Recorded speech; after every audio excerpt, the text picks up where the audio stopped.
हर नया दिन एक नया अवसर है, इसे अपने सपनों के लिए जियो। समय का सदुपयोग करो, क्योंकि यह कभी लौट कर नहीं आता।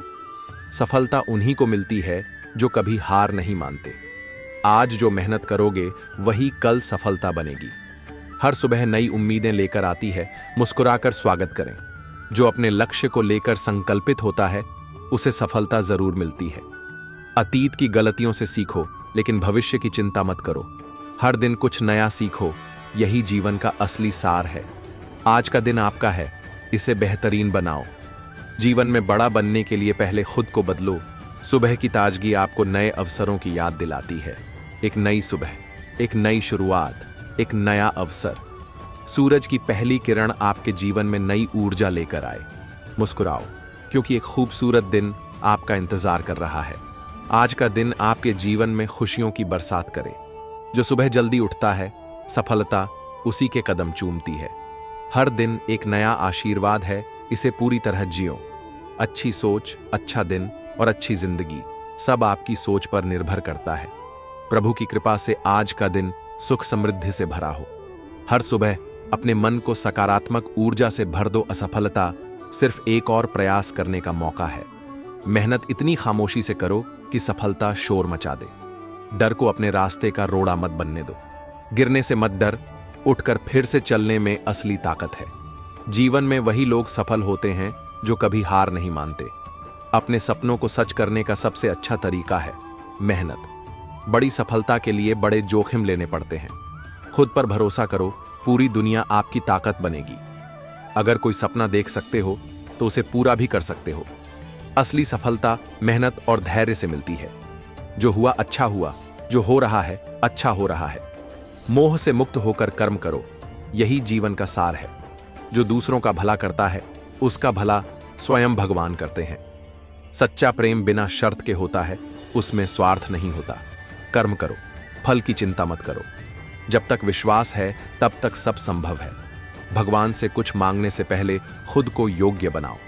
सच्चा ज्ञान वही है जो मन को शांति दे। भगवान के करीब वही होता है जो सत्य और धर्म के मार्ग पर चलता है। जो सच्चे मन से भक्ति करता है उसे भगवान जरूर मिलते हैं। सफलता मेहनत से मिलती है। अच्छा सोचो, अच्छा होगा। जिंदगी में खुश रहना सीखो। हार मत मानो, कोशिश करते रहो। मेहनत ही असली पूंजी है। जीवन को हंसकर जियो, अपने लक्ष्य पर ध्यान दो। हर दिन एक नई शुरुआत है। सोच बदलो, दुनिया बदल जाएगी। अपने आप पर भरोसा रखो। कभी कभी खामोशी ही सबसे बड़ा दर्द होती है। दिल टूटने पर इंसान सबसे ज्यादा सीखता है। अपनों से मिली ठोकरें सबसे ज्यादा दर्द देती हैं। इंसान तब टूटता है जब कोई अपना धोखा देता है। वक्त हर जख्म भर देता है, लेकिन निशान हमेशा रहते हैं। लोग तब याद करते हैं जब उन्हें जरूरत होती है। दुनिया मतलब से भरी है, यहां सच्चे लोग कम हैं। कभी कभी सबसे करीब के लोग सबसे ज्यादा दर्द देते हैं। हर मुस्कान के पीछे एक अधूरी कहानी होती है। जब मन टूट जाता है तब जीवन अधूरा लगता है। सच्चा प्यार आत्मा से जुड़ता है, शरीर से नहीं। प्रेम त्याग मांगता है, स्वार्थ नहीं। प्यार में इज्जत सबसे जरूरी होती है। प्रेम तब गहरा होता है जब उसमें विश्वास हो। सच्चा प्यार वक्त के साथ और मजबूत होता है। प्रेम में ईमानदारी सबसे महत्वपूर्ण होती है। प्यार करने वाले कभी हार नहीं मानते। प्रेम एक एहसास है जिसे शब्दों में बयान नहीं किया जा सकता। प्यार एक दुआ की तरह होता है। सच्चा प्रेम हर परिस्थिति में साथ रहता है। उठो, जागो और तब तक मत रुको जब तक लक्ष्य प्राप्त न हो जाए।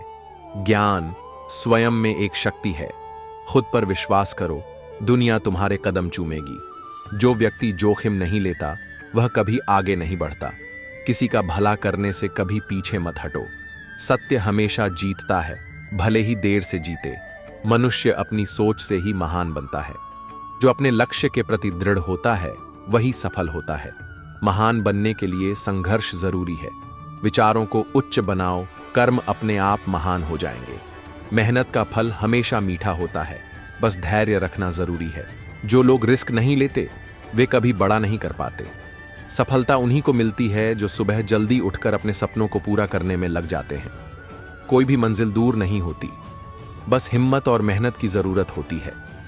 हर बड़ा सपना मेहनत और दृढ़ निश्चय से ही पूरा होता है। कामयाबी तक पहुंचने के लिए असफलता के रास्ते से गुजरना ही पड़ता है। सफलता उन्हीं को मिलती है जो खुद पर विश्वास रखते हैं। गिरकर उठने वाला ही असली योद्धा होता है। महानता कभी सुविधाओं से नहीं बल्कि संघर्षों से मिलती है। सफलता का कोई शॉर्टकट नहीं होता, मेहनत ही एकमात्र रास्ता है। आपका नजरिया आपकी जिंदगी को बदल सकता है। अगर सोच सकारात्मक हो तो मुश्किलें भी अवसर लगने लगती हैं। खुद को कमजोर मत समझो, तुम अपने आप में सबसे अनोखे हो। आत्मविश्वास ही इंसान की सबसे बड़ी ताकत होती है। अपनी सोच को बदलो, आपकी दुनिया बदल जाएगी। जो खुद पर यकीन रखता है वह पूरी दुनिया जीत सकता है। आप जो सोच सकते हैं वो कर भी सकते हैं। दुनिया की कोई भी ताकत आपको रोक नहीं सकती अगर आप खुद ठान लें। सफलता का पहला कदम खुद पर विश्वास करना है। बड़ी सोच, बड़े सपने और बड़ी मेहनत से ही बड़ा मुकाम हासिल होता है। शिक्षा जीवन की सबसे बड़ी संपत्ति होती है। पढ़ाई सिर्फ नौकरी पाने के लिए नहीं बल्कि जीवन को बेहतर बनाने के लिए करो। जो ज्ञान प्राप्त करना बंद कर देता है उसका विकास भी रुक जाता है। किताबें आपकी सबसे अच्छी दोस्त होती हैं। सच्ची शिक्षा वही है जो आपको जिंदगी के हर मोड़ पर सीखने को प्रेरित करे। जितना ज्यादा सीखोगे उतना ही आगे बढ़ोगे। पढ़ाई का असली मकसद ज्ञान अर्जित करना है, डिग्री लेना नहीं। हर दिन कुछ नया सीखने की कोशिश करो। ज्ञान का कोई अंत नहीं होता, यह निरंतर बढ़ता रहता है। शिक्षा आपको स्वतंत्रता देती है, अज्ञानता आपको गुलामी में डालती है। जीवन में धैर्य रखना सीखो क्योंकि समय सब कुछ सिखा देता है। जल्दी में लिए गए फैसले हमेशा गलत होते हैं। संयम रखने वाला व्यक्ति जीवन में कभी हारता नहीं। सफलता पाने के लिए धैर्य सबसे जरूरी गुण है। सब्र का फल हमेशा मीठा होता है, बस सही समय का इंतजार करें। कोई भी चीज रातों रात नहीं बदलती, धैर्य रखना जरूरी है। हर परिस्थिति में शांत और संयमित रहना सफलता की निशानी है। मुश्किलें चाहे कितनी भी बड़ी हों, अगर धैर्य है तो समाधान भी जरूर मिलेगा। सफलता का एक ही मंत्र है, धैर्य और मेहनत। जो समय की कद्र करता है वही सफलता हासिल करता है। रिश्ते दिल से बनाए जाते हैं, स्वार्थ से नहीं। सच्चे रिश्ते समय के साथ और मजबूत होते हैं। प्यार बिना स्वार्थ का होता है जो बदले में कुछ नहीं मांगता। रिश्तों की कद्र करें क्योंकि यही आपके असली जीवन साथी होते हैं। माता पिता का सम्मान करने वाला जीवन में कभी असफल नहीं होता। रिश्तों को मजबूत बनाए रखने के लिए विश्वास सबसे जरूरी है। प्रेम सिर्फ शब्दों से नहीं बल्कि कार्यों से दिखाया जाता है। अच्छे रिश्ते खून से नहीं बल्कि भरोसे से बनते हैं। हर रिश्ता एक पेड़ की तरह होता है, इसे समय और देखभाल की जरूरत होती है। जो अपने परिवार के लिए समय निकालता है वही असली खुशहाल व्यक्ति होता है। अनुभव ही आपकी असली पूंजी होती है। जीवन हमें हर दिन कुछ न कुछ नया सिखाता है। गलतियां इंसान को महान बनाती हैं अगर उनसे सीखा जाए। अनुभव से बड़ा कोई शिक्षक नहीं होता। असफलता भी एक सीख होती है, इसे सकारात्मक रूप में लें। हर कठिनाई आपको कुछ नया सिखाने के लिए आती है। जो खुद को बदलना जानता है वही जीवन में आगे बढ़ता है। जीवन की हर परिस्थिति में कुछ न कुछ सीखने को मिलता है। जो अपने अनुभव से सीखता है वही सच्चा ज्ञानी होता है। कुछ बातें किताबों से नहीं बल्कि अनुभव से सीखी जाती हैं। जीतने के लिए पहले खुद से जीतना जरूरी है। आपकी मेहनत ही आपकी सबसे बड़ी पहचान है। हर नया दिन एक नई शुरुआत का अवसर देता है। अपने सपनों को पाने का सबसे अच्छा तरीका है जाग जाओ और मेहनत करो। जीवन में खुद को साबित करने के लिए कोई समय नहीं होता, अभी से शुरू करें। भाग्य भी उन्हीं का साथ देता है जो मेहनत करने में विश्वास रखते हैं। कभी भी खुद को कम मत समझो क्योंकि आप किसी से कम नहीं हो। सफलता सिर्फ मंजिल नहीं बल्कि सफर का नाम है। हर दिन अपने कल से बेहतर बनने की कोशिश करें। दुनिया उन्हीं को याद रखती है जो अपने काम से नाम बनाते हैं। हमेशा खुद को बेहतर बनाने में लगे रहो क्योंकि विकास ही जीवन है। अपने डर को अपनी ताकत बनाओ।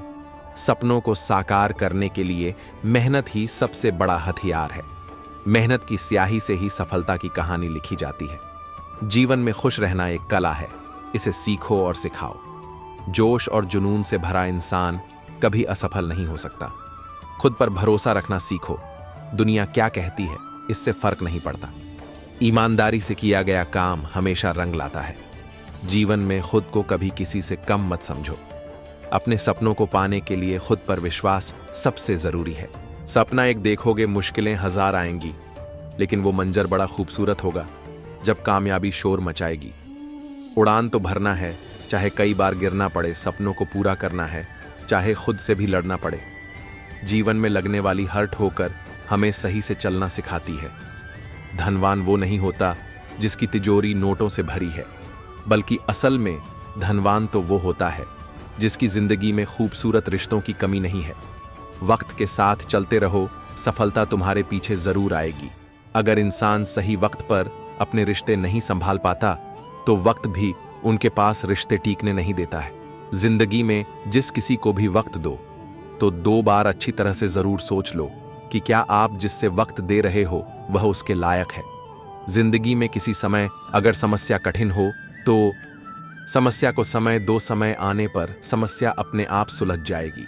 वक्त की भले ही आंखें नहीं होती, लेकिन वक्त सब कुछ देख रहा होता है। वक्त के हाथों में वो ताकत होती है कि वो हर इंसान को अपने हिसाब से नचा सकता है। जो समय के साथ चलता है वह दुनिया में अक्सर समय से आगे दिखता है। जो लोग वक्त के साथ नहीं चलते, वक्त भी उन्हें छोड़कर आगे निकल जाता है। समय कभी भी किसी भी हाल में कहीं नहीं रुक सकता। उसे पकड़ने की कितनी ही कोशिश करो, हाथों से फिसल ही जाता है। जो व्यक्ति समझदार होता है वह अपनी सूझबूझ से सब कुछ सीख जाता है, और नासमझ व्यक्ति को वक्त की ठोकरें सब कुछ सिखा देती है। जरूरी नहीं कि जिंदगी के हर फैसले हम खुद ही ले सके। कुछ फैसले हमें वक्त पर भी छोड़ देने चाहिए। ए इंसान, अच्छे वक्त पर इतरा, ना बुरे वक्त पर दुखी हो। हर समय में तू अपने अंदर संभाव बनाए रख। कभी कभी लगता है कि वक्त बहुत धीरे चल रहा है, लेकिन गौर से देखिए, वक्त तो अपने वक्त पर ही चल रहा होता है। जिंदगी से जितना जितना समय कट रहा है, हमारी जिंदगी का उतना उतना समय घट रहा है। जिंदगी में अगर हमारा कोई अपना है तो वह है वक्त। वक्त हमारा है तो सब हमारे हैं। वक्त अच्छा हो तो गैर भी अपने हैं, वक्त बुरा हो तो अपने भी गैर है। जिंदगी को हर पल जी भर के जी लो। क्या पता वक्त कल यह पल साथ लाए या ना लाए। हर वक्त टिक टिक कहने वाली घड़ी न खुद कहीं टिकती है, न तुम्हें रुकने का इशारा देती है। वक्त का एक उसूल है, इसके साथ चलो तो वो तुम्हें आगे बढ़ा देता है। अगर इसके साथ ना चलो तो वो तुम्हें पीछे छोड़ देता है।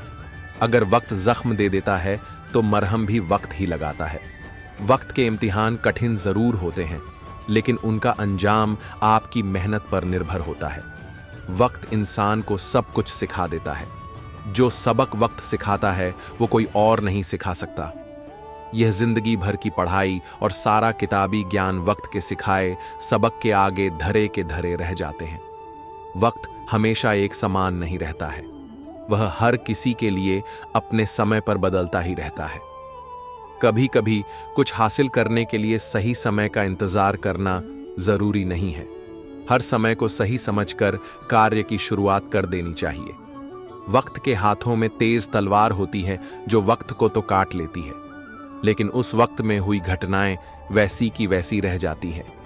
लोग कहते हैं कि हर वक्त बदल जाता है, लेकिन लोग यह नहीं कहते कि वक्त के साथ साथ लोग भी बदलते रहते हैं। सही समय का कभी इंतजार नहीं किया जाता, सही समय लाना पड़ता है।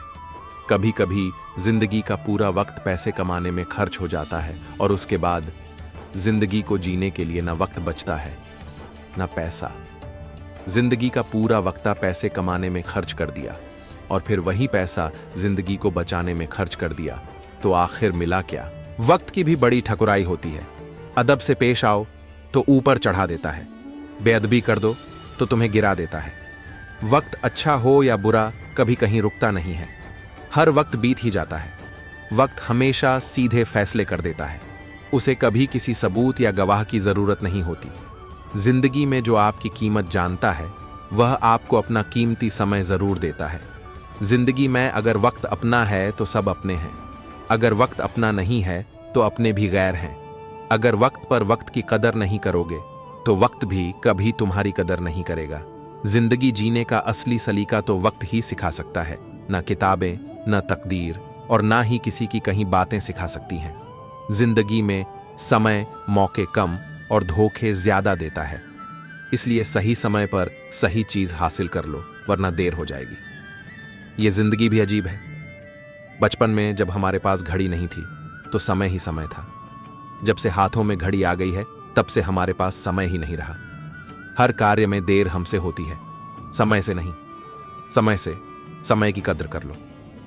इस जिंदगी में जिंदगी बदलने के लिए तो वक्त मिल जाता है, पर वक्त बदलने के लिए जिंदगी दोबारा नहीं मिलती। इस वक्त की भी कुछ अजीब सी दास्तान है। पैसों का लालच और कैरियर दिखाकर पूरी जवानी ले जाता है। यूं ही किस्मत के भरोसे बैठने वालों की किस्मत नहीं बदला करती। इस वक्त को बदलने के लिए भी वक्त से लड़ना ही पड़ता है। मेरे दोस्त, समय कभी नया या पुराना नहीं होता। समय तो समय ही होता है। जमाना अपने रंग बदलता रहता है। जैसे वक्त के साथ साथ जिंदगी बदल जाती है, वैसे ही बदलते वक्त के साथ कभी कभी अपने भी बदल जाते हैं। जिंदगी तो वही रहती है, बस वक्त बदल जाता है। आसपास के लोग भी वही रहते हैं, बस उनका रंग बदल जाता है। समय छोटे बच्चों को जिंदगी में न भूतकाल का पता होता है न भविष्य का। वो सिर्फ वर्तमान समय में जीते हैं, इसलिए वो सदा खुश रहते हैं। वर्तमान में जिए और खुश रहे। इस दुनिया में बदलते तो इंसान है, वक्त पर तो यूं ही बदलने के इल्जाम है। जिंदगी में वक्त अगर अच्छा हो तो हाथों से फिसलता जाता है, और अगर वक्त बुरा हो तो कांटे नहीं कटता। जिंदगी का समय अच्छा हो या बुरा काटना तो है ही, फिर रोकर क्यों काटें, इसे हंसकर ही ना बिताएं। जिंदगी में वक्त हर वक्त मेहरबान नहीं होता है। कुछ लम्हे जिंदगी का तजुर्बा भी दे जाते हैं। कितनी अजीब बात है ना। हम समय नष्ट करने की बातें करते रहते हैं, लेकिन समय भी धीरे धीरे हमें खत्म करता जा रहा है। समय, जब तक आप अतीत की यादों से बाहर नहीं आएंगे, तब तक जिंदगी के वर्तमान में जिक्र जिंदगी का मजा नहीं ले पाएंगे। एक कुम्हार था जो मिट्टी का काम करता था। कुम्हार बहुत ही बुद्धिमान था। वह कई तरह की चीजें बनाता था। वह देय, मटके आदि कई तरह के मिट्टी के बर्तन बनाया करता था, और उसकी पत्नी भी उसके काम में उसकी मदद करती थी। कुम्हार सीजन के हिसाब से सारा काम करता था। वह दिवाली पर बहुत सुंदर सुंदर दिए बनाता था और बाजार में बेचा करता था। एक दिन कुम्हार मिट्टी के बर्तन बनाते बनाते सोचता है कि आजकल चिलम बहुत चलन में है, कल तो मैं चिलम बनाऊंगा। कुम्हार दूसरे दिन उठता है और सुबह से ही चिलम बनाने के लिए मिट्टी को आकार देने लगता है। इतने में उसकी पत्नी पानी लेकर आती है और पूछती है कि आप क्या बना रहे हो। कुम्हार अपनी पत्नी से बोलता है कि आजकल लोग चिलम बहुत ज्यादा पसंद करते हैं, इसलिए मैं चिलम बना रहा हूं। तो उसकी पत्नी उससे बोलती है कि आजकल बहुत गर्मी पड़ रही है, तो आप सुराही क्यों नहीं बनाते। और इतना बोलकर कुम्हार की पत्नी वहां से चली जाती है।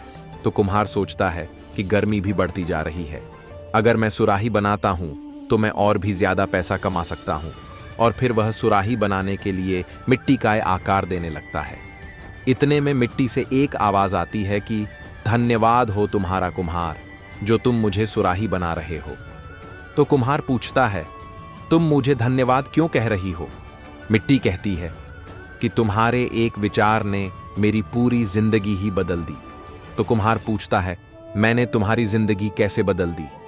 मिट्टी कहती है, तुम पहले मुझे एक चिलम का आकार दे रहे थे, जिससे मैं एक चिलम बनकर खुद भी जलती और लोगों को भी जलाती, लेकिन अब तुम मुझे एक सुराही का आकार दे रहे हो, जिससे मैं एक सुराही बनूंगी, जिसमें शीतल जल भरा होगा, जिससे मैं बिल्कुल ठंडी रहूंगी, और जो भी प्यासा इस शीतल जल को पिएगा वह भी ठंडे पानी से अपनी प्यास बुझा सकेगा।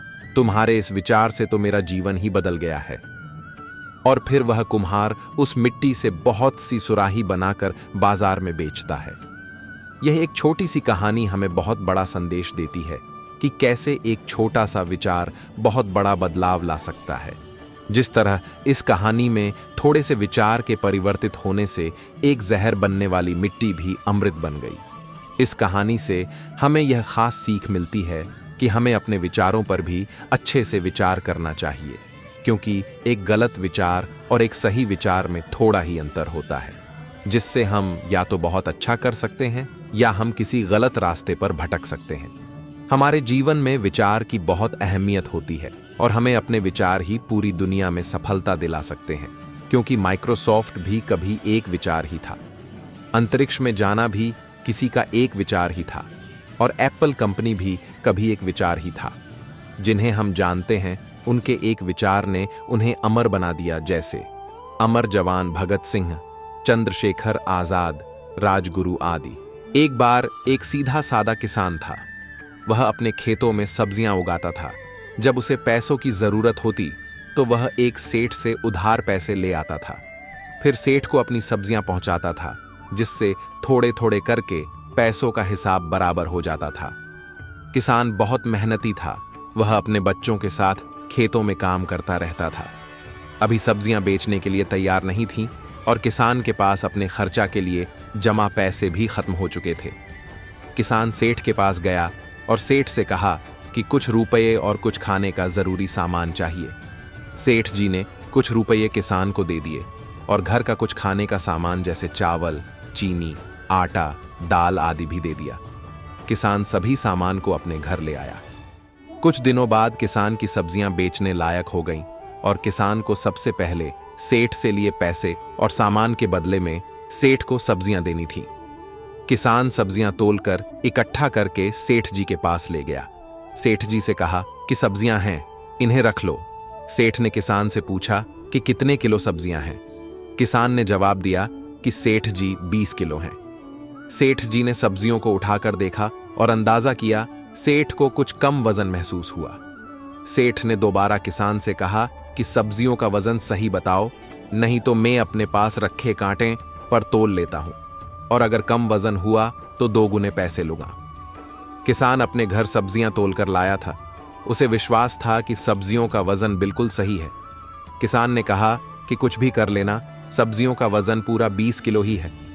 सेठ ने झट से अपना कांटा निकाला और सब्जियों को तोलने लगा। जब सारी सब्जियों को तोल लिया तो सब्जियों का वजन कुल 16 किलो ही निकला। अब सेठ ने किसान से कहा कि तुम मुझे हर बार इसी तरह ठग रहे थे। मैं तुमसे अपने 2 गुने पैसे तो लूंगा ही, साथ ही तुझे जेल में भी बंद करवाऊंगा।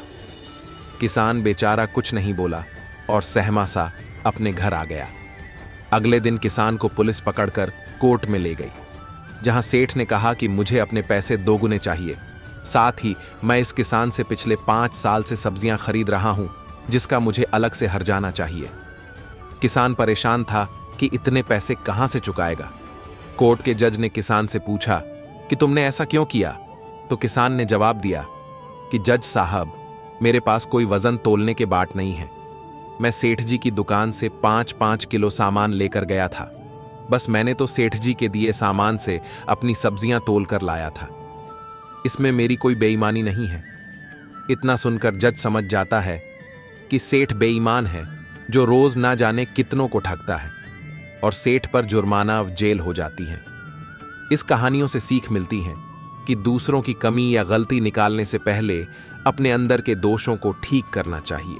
जिंदगी में सफलता पाने के लिए हर किसी को मेहनत और तपस्या करना बहुत जरूरी है। बिना तपस्या के कोई भी व्यक्ति सफलता नहीं हो सकता और जो व्यक्ति तपस्या करता है वही गौतम बुद्ध की तरह महान होता है। जो व्यक्ति मेहनत करता वही सफल होता है। क्रिकेट में जिसने मेहनत की उसे क्रिकेट का भगवान बना दिया गया, जिसे हम सचिन तेंदुलकर के नाम से जानते हैं। सफल व्यक्ति वही होता है जो एक तपती आग सी मेहनत से गुजरता है।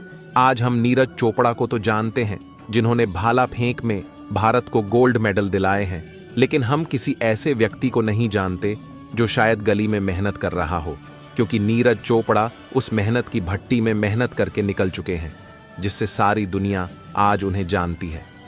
इसी तरह हर सफल व्यक्ति को एक निश्चित समय में उस मेहनत की भट्टी में से गुजरना पड़ता है और जो व्यक्ति उस मेहनत की भट्टी से निकल पाता है वही अपने नाम को और अपने देश के नाम को पूरे विश्व में पहुंचा पाता है। हम देखते हैं कि एक पत्थर जिस पर हम विश्वास करते हैं उसे पूजा जाता है और एक दूसरा पत्थर होता है जिससे हम भगवान पर चढ़ाने के लिए नारियल फोड़ते हैं। पत्थर तो एक ही होता है, लेकिन एक पत्थर छैनी हथौड़े की मार झेलकर भगवान बन जाता है और दूसरा छैनी हथौड़े की मार से टूट जाता है। लेकिन जिस पत्थर ने पहले दर्द को सह लिया उसको पूजा जाता है और जिस पत्थर ने पहले दर्द को सहन नहीं किया, उसको बाद में बार बार दर्द मिलता है। जिस पत्थर से हम नारियल फोड़ते हैं, ये वही पत्थर होता है जो थोड़े दर्द से टूट जाता है। कई बार हम देखते हैं कि एक व्यक्ति बहुत सफल होता है और वहीं एक व्यक्ति असफल होता है। ऐसा क्यों होता है और इसके पीछे का सही कारण क्या होता है? जो व्यक्ति सफल होता है उसे देखकर कई लोग ये भी बोलते हैं कि इसकी किस्मत अच्छी थी, लेकिन उसके पीछे का संघर्ष कोई नहीं देखता। और आज की कहानी उन्हीं लोगों के लिए है जो कहते हैं कि सफलता किस्मत से मिलती है। घर पर सभी लोग उस मूर्ति की तारीफ करने लगते हैं। वह लड़की उस मूर्ति की ओर देखकर कहती है कि यह मूर्ति दुनिया की सबसे सुंदर मूर्तियों में से एक है। इतने में उस मूर्ति से आवाज आती है, मैं तो सिर्फ एक मामूली पत्थर था, लेकिन पत्थर से मूर्ति बनने तक में मुझे बहुत सारी चुनौतियों का सामना करना पड़ा। क्या आप इस सफर के बारे में जानते हो? लड़की डर जाती है और बोलती है, नहीं। तब पत्थर अपनी कहानी सुनाता है। एक मूर्तिकार था जो बहुत ही सुंदर मूर्ति बनाता था। वह मूर्ति बनाने के लिए कुछ पत्थरों को चुनता है और उन्हें घर ले आता है। जब मूर्तिकार पत्थर को मूर्ति बनाने के लिए उस पर छेनी और हथौड़ों से वार करता है, तो पत्थर के अंदर से दर्द भरी आवाज आती है, आह, मुझे बहुत चोट लगी है। तो मूर्तिकार उस पत्थर से कहता है, अभी थोड़ा दर्द सहन कर लोगे तो आगे चलकर लोग तुम्हारी पूजा करेंगे।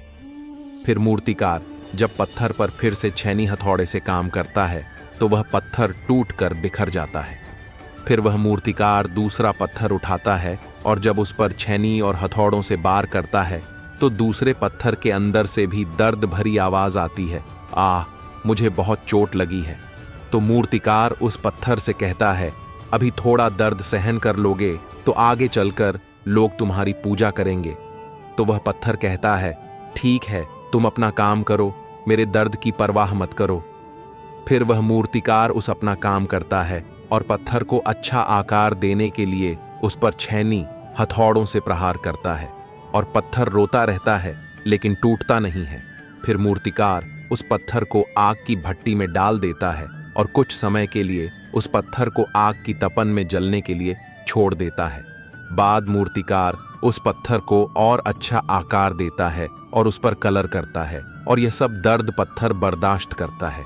तब जाकर एक पत्थर मूर्ति बनता है और फिर कुछ लोग उस मूर्ति को खरीदने के लिए उस मूर्तिकार के पास आते हैं और मूर्ति को खरीद लेते हैं। इतना कुछ सहना पड़ता है, तब जाकर एक पत्थर मूर्ति बनता है और तब जाकर लोग उस पत्थर को पूजते हैं। इसी तरह जब एक पत्थर को भी अपने आप की पूजा कराने के लिए छेनी हथौड़ों और आग की भट्टी में जलना पड़ता है, तो फिर एक इंसान को भी खुद को सफल बनाने के लिए मेहनत की भट्टी में झोंकना पड़ेगा। जिस तरह एक पत्थर को मूर्ति बनने के लिए तपना पड़ता है, उसी तरह हर इंसान को सफलता पाने के लिए मेहनत की भट्टी में तपना पड़ता है, तब जाकर ही सफलता मिलती है। ऐसे लोग मार्केट में बहुत मिलेंगे जो नेटवर्क मार्केटिंग के बारे में, किसी बिजनेस के बारे में या शेयर मार्केट के बारे में बोलेंगे कि हमने भी किया है, और हो सकता है उन्होंने किया भी हो, लेकिन मेहनत की भट्टी में आते ही वह टूट गए हों और असफल हो गए हों। इसलिए हमें किसी की बात पर ध्यान नहीं देना चाहिए, हमें सिर्फ डट कर मेहनत करनी चाहिए। एक तीर्थ यात्रियों से भरी एक बस दर्शन करके वापस आ रही थी। तभी मौसम बदल गया। जोरदार बारिश होने लगी, बिजली चमकने लगी। ड्राइवर ने बस रोक दी। घबरा गया। सारे यात्री परेशान हो गए। ड्राइवर ने कहा, हम में से ही कोई एक ऐसा है जिसे भगवान अपने पास बुलाना चाह रहे हैं। ऐसा करते सामने जो पेड़ है उसके पास एक एक करके हम सब जाएंगे, उसको छू कर आएंगे। जिसको भी भगवान अपने पास बुलाना चाहते हैं उसके ऊपर अपने आप बिजली गिर जाएगी। एक एक करके सारे यात्री पेडीएच के पास जाने लगे। पेडीएच को छू कर वापस भी आ रहे थे और सबको डर लग रहा था कि कहीं वो इंसान वहीं तो नहीं। अंत में बस में सिर्फ एक आदमी बच गया। सब उसको गुस्से से देख रहे थे कि इसी की वजह से हम सब फंसे हैं। फिर वो आदमी भी पेडीएच के पास गया। पेडीएच को जैसे ही हाथ से छुआ, जोर से बिजली के कड़कने की आवाज आई, लेकिन बिजली उस आदमी पर नहीं, बस पर गिरी। यानी उस आदमी की वजह से सारे बस यात्रियों की जान बची हुई थी। जी हां दोस्तों, हमारी जिंदगी में भी कई लोग ऐसे होते हैं जो हमें प्यार करते हैं, हमारा ख्याल रखते हैं, लेकिन हम उन्हें जज करने में लगे रहते हैं। जिस दिन हम लोगों को जज करना छोड़ देंगे, हमारे अंदर पॉजिटिविटी आएगी और ज्यादातर लोग में अच्छे लगेंगे। एक आदमी कहीं से गुजर रहा था, तभी उसने सड़क के किनारे बांधे हाथियों को देखा और अचानक रुक गया। उसने देखा कि हाथियों के अगले पैर में एक रस्सी बांधी हुई है। उसे इस बात का बड़ा आश्चर्य हुआ कि हाथी जैसे विशालकाय जीव लोहे की जंजीरों की जगह बस एक छोटी सी रस्सी से बांधे हुए। यह स्पष्ट था कि हाथी जब चाहे तब अपने बंधन को तोड़ ढाकर कहीं भी जा सकते थे, पर किसी वजह से वह ऐसा नहीं कर रहे थे। उसने पास खड़े महावत से पूछा कि भला यह हाथी किस प्रकार इतनी शांति से खड़े हैं और भागने का प्रयास क्यों नहीं कर रहे। तब महावत ने कहा, इन हाथियों को छोटे पर से ही इन रस्सियों से बांधा जाता है। उस समय इनके पास इतनी शक्ति नहीं होती है कि इस बंधन को तोड़ डाल सकें। बार बार प्रयास करने पर भी रस्सी न तोड़ पाने की वजह से उन्हें धीरे धीरे ये यकीन हो जाता है कि वह इन रस्सियों को तोड़ डाच दे सकते हैं, और बड्ढे होने पर भी उनका ही यकीन बना रहता है, इसलिए वो कभी इसे तोड़ने का प्रयास ही नहीं करते। आदमी आश्चर्य में पड़ डाच गया कि ये ताकतवर जानवर सिर्फ इसलिए अपना बंधन नहीं तोड़ सकते क्योंकि वो इस बात पर यकीन करते हैं कि वो ऐसा नहीं कर सकते। इन हाथियों की तरह ही हम में से कई लोग सिर्फ अपने पहले मिली असफलता के कारण ये मान बैठते हैं कि अब हमसे ये काम नहीं हो सकता, और अपनी ही बनाई हुई मानसिक जंजीरों में बंधे हुए पूरा जीवन गुजार देते हैं। याद रखिए कि असफलता जीवन का एक हिस्सा है और निरंतर प्रयास करने से ही सफलता मिलती है। यदि आप भी ऐसे किसी बंधन से बंधे हैं जो आपको अपने सपने सच करने से रोक रहा है, उसे तोड़ डालिए। ये कहानी न तुम्हारे रोंगटे खड़े कर देगी। एक लड़का पूरे साल मस्ती मजाक करता है, पढ़ाई में उसका थोड़ा भी मन नहीं, बस हर जगह अपना वक्त बर्बाद करता है। साल खत्म हुआ, उसके स्कूल का रिजल्ट आया कुछ खास नहीं, वो बुरी तरह फेल हुआ। ये देखकर वह पूरी तरह शांत, मानो एक पल में वो टूट गया। स्कूल से घर तक जाने की हिम्मत नहीं। उसे उसकी गलती का एहसास हुआ। दौड़ भागकर अपने घर जा पहुंचा। अपनी मां को गले लगाकर वो खूब रोया। शांत बैठकर अपनी गलती का एहसास किए जा रहा था और परेशान होकर रो रहा था।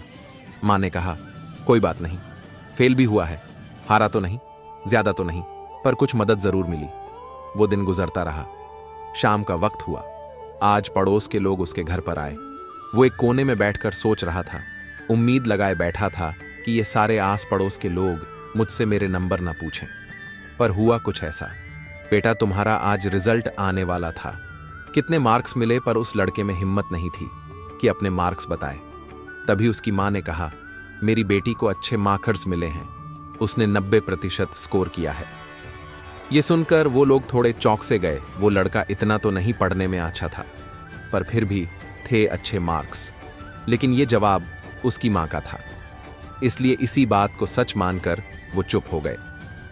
कुछ देर बाद जब सारे लोग चले गए, तब वो लड़का जोरों से उठा और अपनी मां से कहा, क्या जरूरत थी झूठ कहने की, हो जाने दिया होता मुझे बदनाम। मुझे मेरी चिंता नहीं, लेकिन जब उन सारे लोगों को पता चलेगा कि मुझे इतने अच्छे मार्क्स नहीं मिले हैं, बल्कि मैं बुरी तरह फेल हुआ हूं, तो वो सारे लोग तुम्हें ताना देंगे। एक मां ने झूठ कहा, सबको बताएंगे। ये सुनकर मां मुस्कुराई और कहा, बेटा, तुझे अगर मैं नहीं समझूंगी तो कौन समझेगा।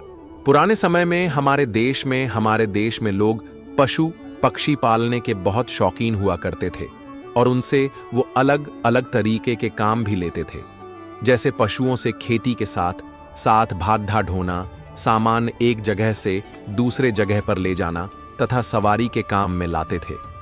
ऐसे ही पशु पक्षियों को सिखा पढ़ाकर उनके द्वारा संदेश भेजना व गुप्तचर का काम करवाना और उनकी आपस में कुश्ती करवाकर मनोरंजन के काम में भी लाते थे। कुछ देशों में तो आज भी लोग पशुओं की लड़ाई करवाकर मनोरंजन करते हैं। ये सभी पशु पक्षी उस समय के लोगों की जिंदगी का हिस्सा हुआ करते थे। जैसे कि आपने इतिहास में महाराणा प्रताप के घोड़े चेतक का नाम तो सुना ही होगा। ऐसे ही उस समय के राजा हाथी, घोड़े, तोता, कबूतर, बाज व अन्य पशु पक्षी अलग अलग उपयोग के लिए पालते थे। दोस्तों, आज मैं आपको एक ऐसी कहानी बता रहा हूं जो कि बहुत पुराने समय की है। कहानी यह है कि उस समय किसी एक राज्य के राजा दूसरे राज्य के अपने मित्र राजा के यहां मिलने के लिए गए। जब राजा अपने मित्र से मिलकर वापस चलने लगे तो उनकी नजर बाज पक्षी के 2 नन्हे बच्चों पर पड़ी ढी, जो देखने में बहुत ही सुंदर थे और सभी को अपनी ओर आकर्षित कर रहे थे। अब राजा से रहा न गया और उन्होंने उनसे वह बाजों का जोधा लेने की इच्छा प्रकट की। मित्र राजा ने उन्हें उपहार स्वरूप वो दोनों बच्चे उन्हें भेंट कर दिया। अब राजा उन बच्चों को लेकर अपने राज्य वापस आ जाते हैं। कुछ दिनों बाद बाज थोड़े बंधे हुए तो उनको ट्रेंड करने के लिए एक ट्रेनर की व्यवस्था की जाती है। अब ट्रेनर उन बाजों को मैदान में ले जाता है और उन्हें सिखाता है, लेकिन जब वह उन दोनों को आसमान में उड़ बेचने का इशारा करता तो उनमें से एक बाज तो ऊपर ऊंचाई पर जाकर उड्ढेता और कलाबाजियां करता था, वहीं दूसरा वाला बाज पास में खड्डे वृक्ष की एक डाली पर जाकर बैठ जाता था। ट्रेनर की लाख कोशिशों के बावजूद वह उस डाली को छोड़ने को तैयार ही न था। कुछ दिनों तक यह सिलसिला चलता रहा। जहां एक बाज ने उड़ने की अच्छी खासी महारत हासिल कर ली थी, वहीं दूसरा वाला उस पेडडेच की डाली पर बैठकर रेस्ट करता रहता था। ऐसा लगता था कि वह पेडडेच की डाली से बांध दिया गया है। अब जब कुछ दिन बीत गए तो राजा ने उस ट्रेनर को एक दिन अपने दरबार में बुलाया और बाजों के बारे में जानकारी देने को कहा।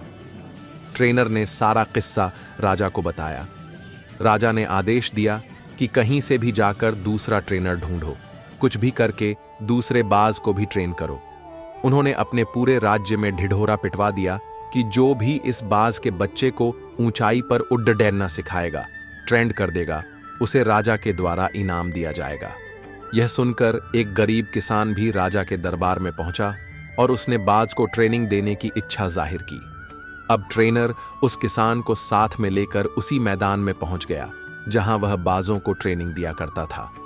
बाजों का जोधा किसान के हवाले करके ट्रेनर वापस चला जाता है। 2-3 दिनों तक किसान ने कोशिश की, लेकिन सफल नहीं हुआ। उसने देखा कि एक बाज उड्डने के बजाय पेडडेच की एक ही डाली पर बार बार जाकर बैठ जाता है।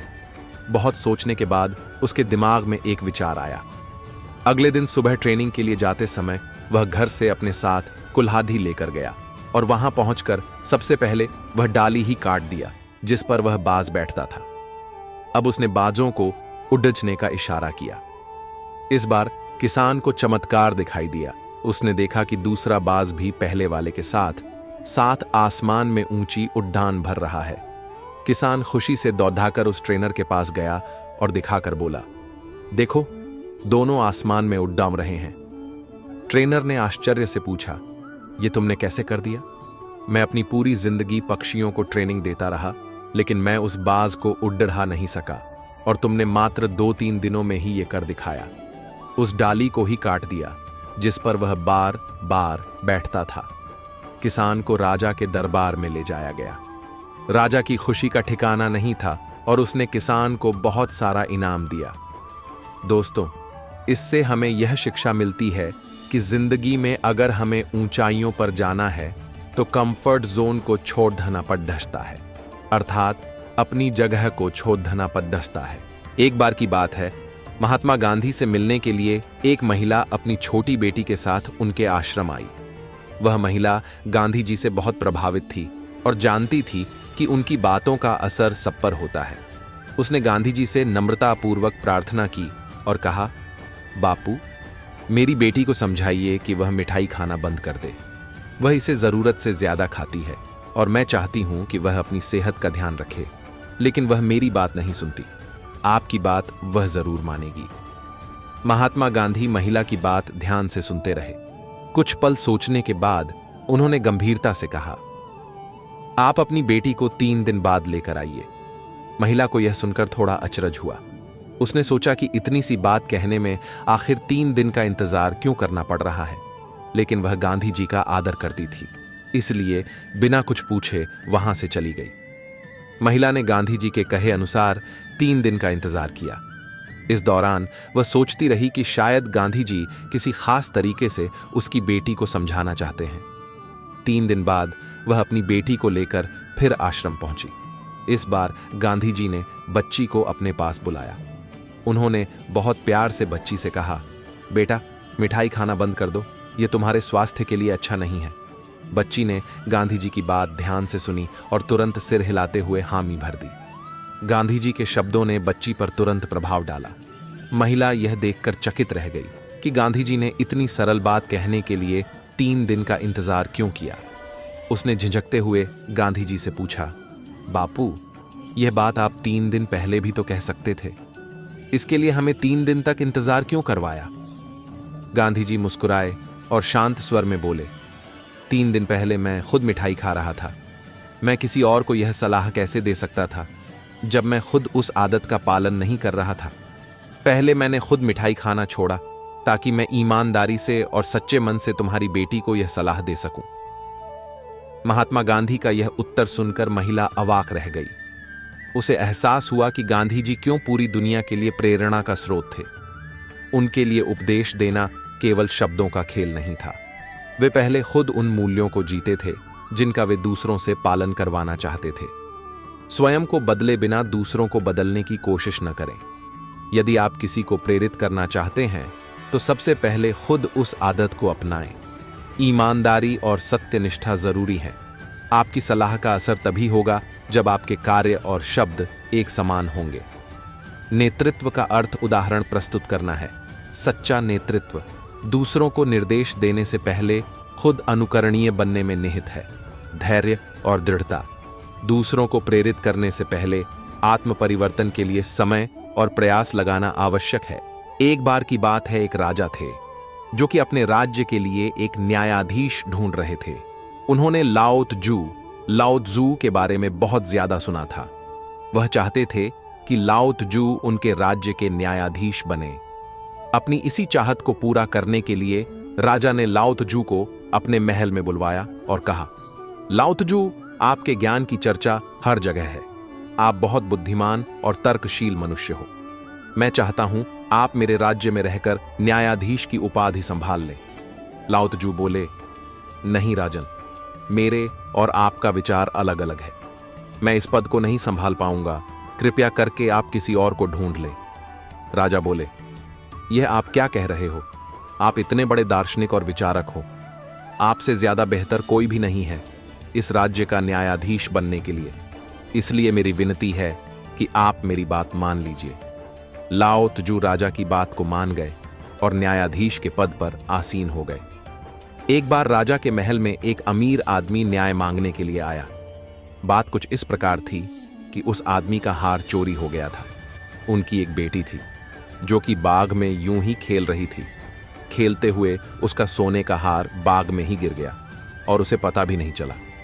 एक पंछी ने हार को चोंच में दबाकर एक पेड़ पर टांग दिया। एक गरीब व्यक्ति था जो कि उन्हीं के घर में काम किया करता था। गरीब आदमी पेड़ पर टंगे हार को देखकर सोचने लगा कि मैं कितना गरीब हूं, मुझे इस हार की आवश्यकता है, क्यों ना मैं इस हार को ले लूं। वैसे भी यह हार मैंने चुराया नहीं है, यह तो पेड़ पर टंगा हुआ है, तो मैं इसे ले सकता हूं। कई दिन बीत गए लेकिन अमीर आदमी को पता नहीं चला कि उनका हार गायब है। काफी वक्त के बाद उन्हें खबर मिली कि उनकी बेटी का हार चोरी हो गया है। उन्होंने चोर को भी खोज निकाला और वह उसे लेकर राजा के दरबार में पहुंच गए। अब देखते हैं कि एक विचारक और दार्शनिक इस घटना पर किस प्रकार न्याय करता है। अमीर व्यक्ति ने सारी घटना राजा और लाओ त्जू के सामने कह दी और गरीब व्यक्ति ने भी अपना पक्ष रखा। लाओ त्जू बोले, मुझे लगता है अमीर व्यक्ति को 50 कोड़े पड़ने चाहिए और गरीब आदमी को अमीर आदमी की संपत्ति का 10% देना चाहिए। यह बात सुनकर वह अमीर आदमी भड़क गया और बोला, यह कैसा न्याय है? एक चोर को मैं 10% दूं, ऊपर से मैं जो न्याय मांगने आया हूं मुझे 50 कोड़े पड़े। अमीर व्यक्ति ने राजा की तरफ देखते हुए कहा, राजा, मैं आपके न्याय से सहमत नहीं हूं, आप ही मुझे बताइए यह कैसा न्याय है। राजा को भी लाओ त्जू की बात समझ नहीं आ रही थी। राजा ने बड़ी विनम्रतापूर्वक कहा, लाओ त्जू, मैं आपसे यह पूछना चाहता हूं कि आपके इस न्याय का क्या आधार है? क्या सोचकर आप ऐसा कह रहे हैं? लाओ त्जू बोले, पहली बात तो इस अमीर आदमी के पास इतनी संपत्ति क्यों है कि इसे अपने सोने का हार खोने की सुध नहीं है। इसे कई दिनों बाद पता चलता है कि इसका हार खो गया है। इससे पता चलता है कि इनके पास पैसों की कमी नहीं है, इसलिए कदर भी नहीं है। दूसरा, यह अमीर आदमी इस गरीब आदमी को सजा दिलवाने के लिए लाया है, जो कि बिल्कुल सही नहीं है। इसलिए मुआवजे के तौर पर इन्हें इस व्यक्ति को अपनी संपत्ति का 10% देना चाहिए, क्योंकि यह करने से इस व्यक्ति की आर्थिक मदद होगी। अमीर व्यक्ति पर ऐसा बहुत सा धन पड़ा है जिसका वह उपयोग भी नहीं करता, लेकिन उनके मन में यह धारणा है वह उनके पास होना जरूरी है। बस यही सोचकर मैंने अपना फैसला सुनाया है। लाओ त्जू की बात सुनकर राजा बोले, आप एक महान दार्शनिक और विचारक हैं, लेकिन मेरे राज्य में आपका यह न्याय किसी भी तरीके से तर्कसंगत नहीं लगता। इसलिए मैं चाहता हूं कि आप इस न्याय की गद्दी को छोड़ दें। लाओ त्जू बोले, मैंने तो पहले ही कहा था कि मुझे न्यायाधीश नहीं बनना है। इस दुनिया के झूठ के आगे सच हमेशा कहीं दबा ही रहता है, और जो व्यक्ति इस सच को साफ साफ देख लेता है वह दुनिया की व्यवस्था के काबिल नहीं रह जाता है। मैं तुम्हारी दुनिया के झूठ में नहीं फंसना चाहता। लाओ त्जू ने राजा का महल छोड़ दिया और वह चल निकले अपनी यात्रा पर। कहानी से शिक्षा। इस कहानी से हमें यह शिक्षा मिलती है कि हम भी अपने जीवन में अपने लिए बिल्कुल सही और सच्चे रास्ते चुनते हैं, लेकिन दुनिया के झूठ, कपट और छल के आगे हम अपनी सच्चाई को ढक देते हैं। इसलिए अपनी सही विचारधारा को कभी भी किसी झूठ के आगे मत गिरने देना, क्योंकि सच आपको हल्का बनाएगा और झूठ आपको जटिलता देगा। इसलिए हमेशा सच के साथ चलो। एक व्यक्ति था जिसके 2 पुत्र थे। एक की उम्र 15 वर्ष थी तो दूसरे की 17 वर्ष। वह व्यक्ति चाहता था कि उसके दोनों पुत्र योग को अपने जीवन में लाएं और अपने मन को संयम में रख सके। बेटा, मैं चाहता हूं तुम दोनों योग को अपने जीवन में उतारो और अपने मन को संयम करना सीखो। यही सही वक्त है कि अपने शारीरिक स्वास्थ्य और मानसिक स्वास्थ्य पर ध्यान दो। पिता की बात सुनकर दोनों पुत्रों ने उनकी बात मान ली। पिता फिर बोले, तो फिर ठीक है, तुम दोनों को कल सुबह 4 बजे उठाना है और योग करना है। इसलिए तुम दोनों जल्दी सो जाओ ताकि तुम सुबह जल्दी उठ सको। पिताजी की इस बात पर दोनों पुत्रों ने हामी भर दी। सुबह हो गई, 4 बज चुके थे। बड़ा पुत्र 4 बजे उठ चुका था, लेकिन छोटा पुत्र अभी तक सो रहा था। बड़े पुत्र ने छोटे पुत्र को जाकर उठाने का प्रयास किया, लेकिन उसके बार बार उठाने पर भी वह नहीं उठा। इसलिए वह अपने पिताजी के पास गया और बोला, पिताजी, मैं छोटे को कब से उठाने की कोशिश कर रहा हूं, पर यह है कि उठ ही नहीं रहा। मुझे नहीं लगता कि यह रोज सुबह उठकर योग कर भी पाएगा और अपने मन पर संयम कर पाएगा। पिताजी बोले, बेटा, ऐसा क्यों कह रहे हो? अभी तो पहला ही दिन है। पुत्र बोला, वही तो पहले ही दिन इसने ऐसी हरकत कर दी, तो फिर जीवन में संयम कहां से ही आएगा? पिताजी बोले, उसके जीवन में संयम आए या ना आए, यह तो बाद की बात है, लेकिन मुझे लगता है तुम्हारे जीवन में संयम कभी नहीं आ पाएगा। पिताजी के ऐसे शब्द सुनकर वह हैरान रह गया और बोला, पिताजी, आप क्या कह रहे हो? जो आराम से घोड़े बेचकर सो रहा है, उसको कुछ कहने की वजह आप उल्टा मुझे ही कह रहे हो कि मेरे जीवन में संयम नहीं आ पाएगा। मैं तो जल्दी उठ गया हूं। पिताजी बोले, तुम्हारे जल्दी उठने का क्या लाभ अगर तुम्हारे अंदर संयम नहीं है? वह सो रहा है, हमें साफ साफ दिख रहा है, लेकिन तुम जगे हुए हो और जागते हुए भी सोए हुए हो, क्योंकि तुम्हारे भीतर जल्दी उठने का अहंकार है। और जहां अहंकार होता है वहां संयम तो दूर दूर नहीं होता। इससे तो बेहतर था कि तुम भी उसकी तरह सोते ही रहते। इससे मुझे साफ साफ दिखाई देता कि तुम सच में भी सो रहे हो। सीख। पिताजी ही ऐसी बातें सुनकर उसे महसूस हुआ कि वह जो भी कह रहे हैं सच ही तो कह रहे हैं। मेरे जल्दी उठने का भी क्या लाभ, जो मैं इतनी छोटी सी बात के लिए इतना उत्तेजित हो गया।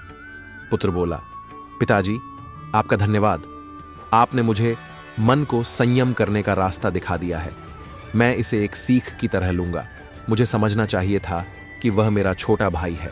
यदि वह सो रहा है, मुझे उसे वक्त देना चाहिए, न कि उस पर क्रोध करना चाहिए। पिताजी बोले, मुझे खुशी है कि तुम मेरी बात को समझ गए। पुत्र ने अपने छोटे भाई को प्यार से उठाया और वह उठ गया। फिर दोनों ने मिलकर योग शुरू कर दिया। कहानी से शिक्षा। इस कहानी से हमें यह शिक्षा मिलती है कि हमें बिगड़ी हुई परिस्थिति में ही देखना चाहिए कि हमारा मन कितना संयम में है। किसी दूसरे की खामी को देखकर कभी भी क्रोध न करें, क्योंकि ऐसा करने से दूसरे का क्या हम खुद का भी भला नहीं कर पाएंगे। करण एक बहुत होशियार लड़का था। सभी की तरह उसने भी अपने जीवन में बहुत सारी योजनाएं बना रखी थीं।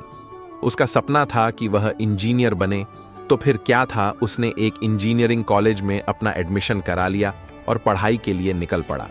समस्या यह थी कि उससे इंजीनियरिंग हो नहीं रही थी, लेकिन फिर भी वह कभी यह नहीं सोचता था कि मैं कुछ और कर लूं। वह बस अपनी उस योजना को पकड़ के रखना चाहता था, चाहे कुछ भी हो, उसको तो इंजीनियर ही बनना था।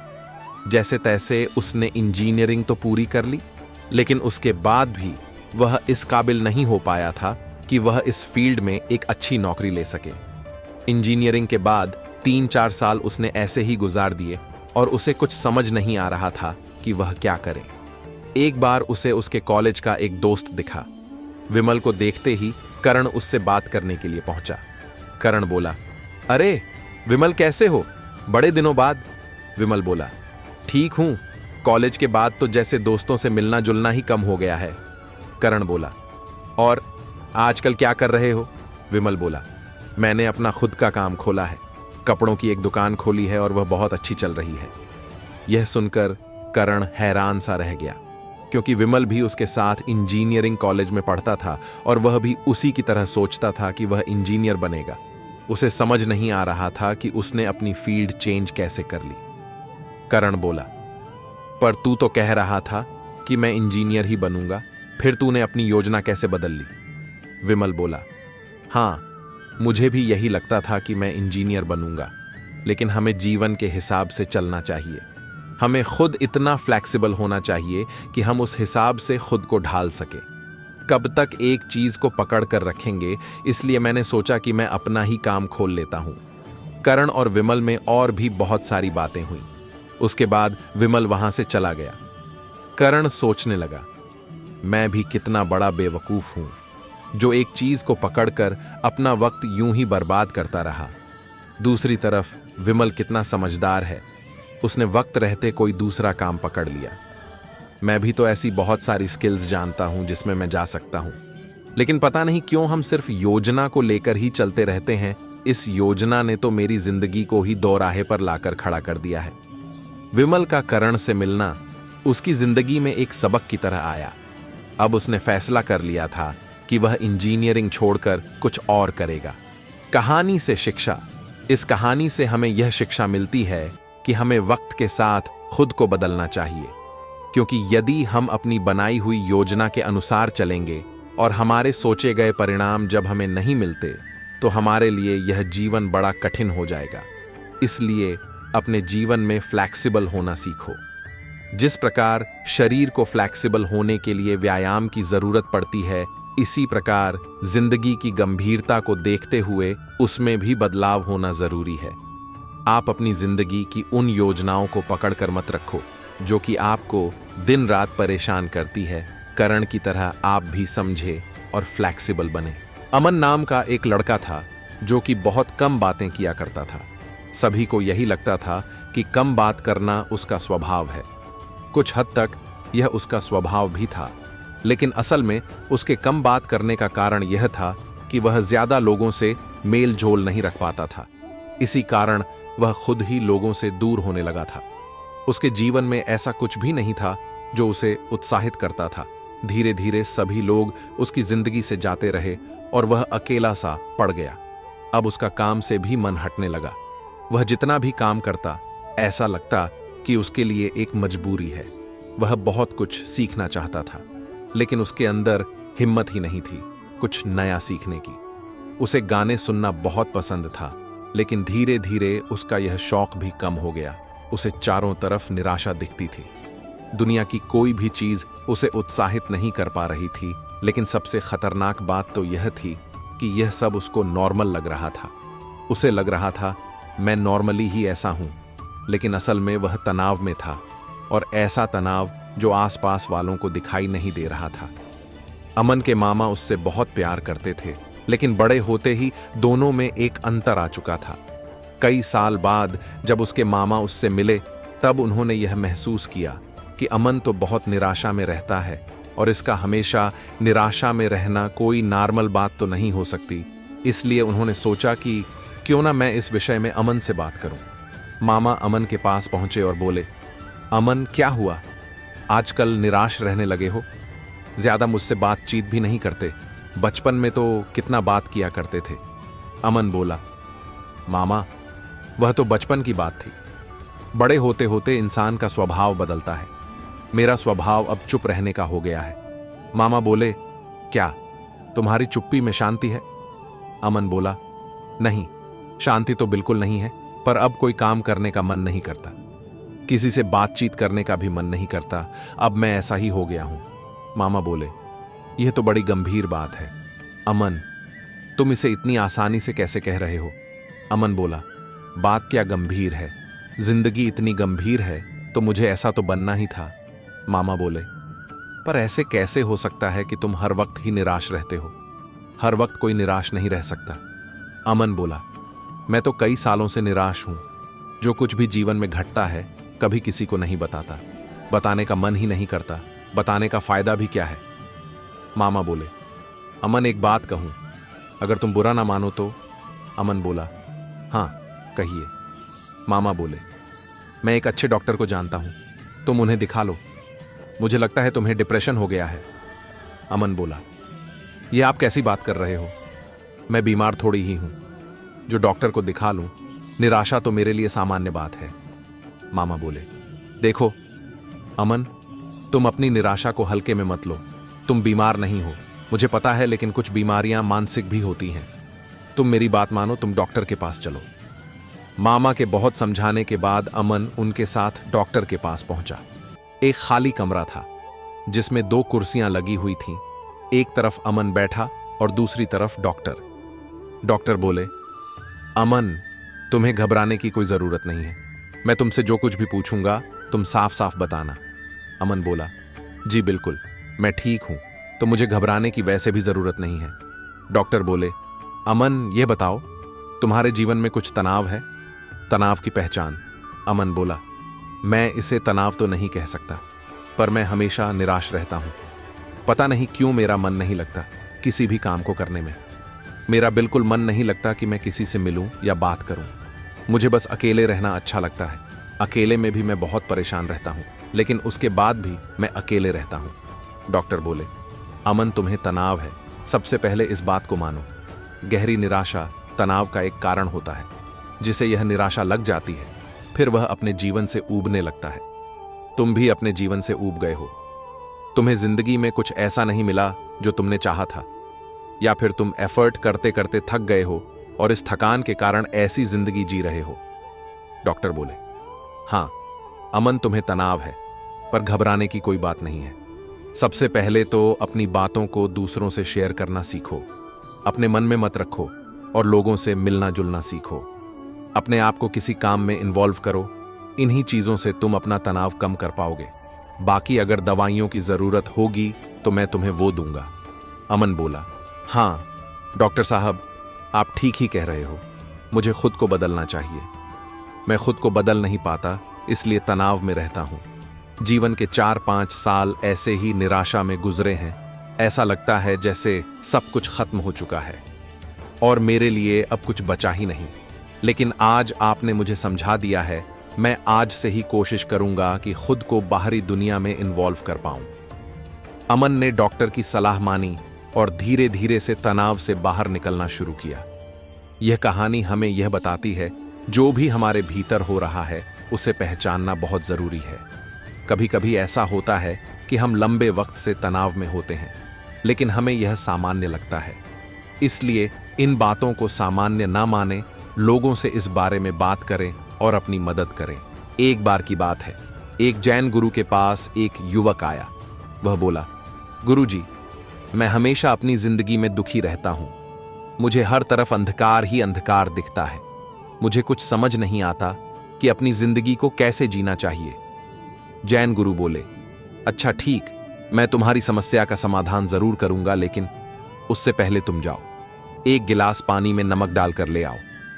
युवक बोला, गुरुजी, मैं आपसे अपने जीवन के दुख के बारे में बात कर रहा हूं और आपने मुझे बिना कुछ बताएं एक कार्य सौंप दिया। पहले आप मेरे प्रश्न का उत्तर तो दीजिए, उसके बाद आपके जितने भी काम हैं मैं करने को तैयार हूं। जैन गुरु बोले, नहीं, पहले तुम मेरा ये कार्य करो। एक गिलास जल ले आओ और उसमें एक मुट्ठी नमक डाल देना। युवक बहुत कुछ कहना चाहता था, लेकिन गुरु के आगे वह कुछ न कह सका, इसलिए वह गया और उसने एक गिलास में नमक डालकर गुरु के पास ले आया। जैन गुरु बोले, शिष्य, अब इस जल को तुम पी लो। युवक बोला, यह जल आपने मेरे लिए मंगवाया था, पर मुझे तो जल पीना ही नहीं है। जैन गुरु बोले, मेरी बात मानो, जल को पी लो। युवक ने गुरु की बात मान ली और उसने उस नमक वाले पानी को पीने के लिए जैसे ही मुंह लगाया, एक घूंट अंदर जाने से पहले ही उसने उसे थूक दिया। जैन गुरु बोले, बताओ युवक, पानी का स्वाद कैसा था? युवक बोला, बहुत ही ज्यादा खारा, इतना कि मैं तो एक घूंट भी अंदर नहीं ले पाया। जैन गुरु बोले, ठीक है, अब ऐसा करो, एक मुट्ठी में नमक भर लो और मेरे पीछे पीछे चलो। युवक मन ही मन सोच रहा था कि मैं क्या पूछने आया था और न जाने यह मुझे क्या क्या करवा रहे हैं। उसने एक मुट्ठी में नमक भर लिया और गुरु के साथ पीछे पीछे चलने लगा। चलते चलते उसे बहुत देर हो गई, वह बहुत थक गया था। मन ही मन वह खुद को कोस रहा था कि क्यों खामखा मैं इनके साथ चलकर आ गया, ना आता तो अच्छा था। यह गुरु तो मुझे बिल्कुल पागल लग रहे हैं। जो मैंने पूछा था वह तो बताया नहीं, उल्टा मुझे पता नहीं कहां ले जा रहे हैं। काफी देर चलने के बाद गुरु एक झील के किनारे पर रुक गए। जैन गुरु बोले, अब तुम नमक को इस झील में फेंक दो। यह सुनते ही युवक मन ही मन हंसने लगा। वह सोचने लगा, अब तो यह पक्का ही हो गया है, यह गुरजी पागल ही है। इतनी दूर चलाकर मुझे इसलिए लेकर आए ताकि मैं इस झील में नमक डाल सकूं। युवक ने झील में नमक डाल दिया। जैन गुरु बोले, ठीक है, अब तुम इस झील के पानी को पियो। युवक ने झील के पानी को पी लिया। जैन गुरु बोले, अब बताओ इस झील का पानी कैसा है? युवक बोला, अच्छा है, बहुत मीठा है, लेकिन मैं आपके पास पानी पीने तो नहीं आया था।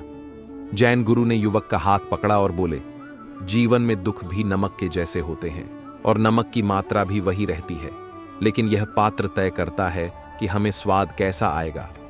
गुरु की यह बात सुनकर युवक के मन में गुरु के लिए विनम्रता का भाव आने लगा और वह बड़े ध्यान से उनकी बात सुनने लगा। जैन गुरु बोले, खुद को विशाल करो, गिलास मत बनो, एक झील बानो जिस पर मुट्ठी भर नमक का कोई असर नहीं पड़ता। अपने हृदय के रास्तों को इतना बड़ा करो कि छोटे मोटे कंकड़ पत्थर तो उसके लिए धूल के समान हो।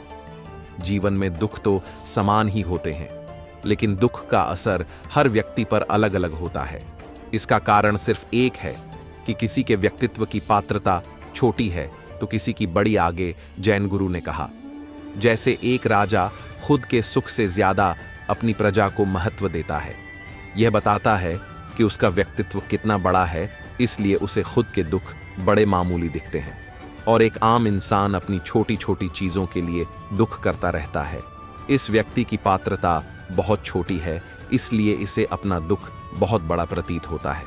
जैन गुरु की यह बात सुनकर युवक समझ गया कि गुरुजी मुझे इतनी दूर क्यों लेकर आए थे।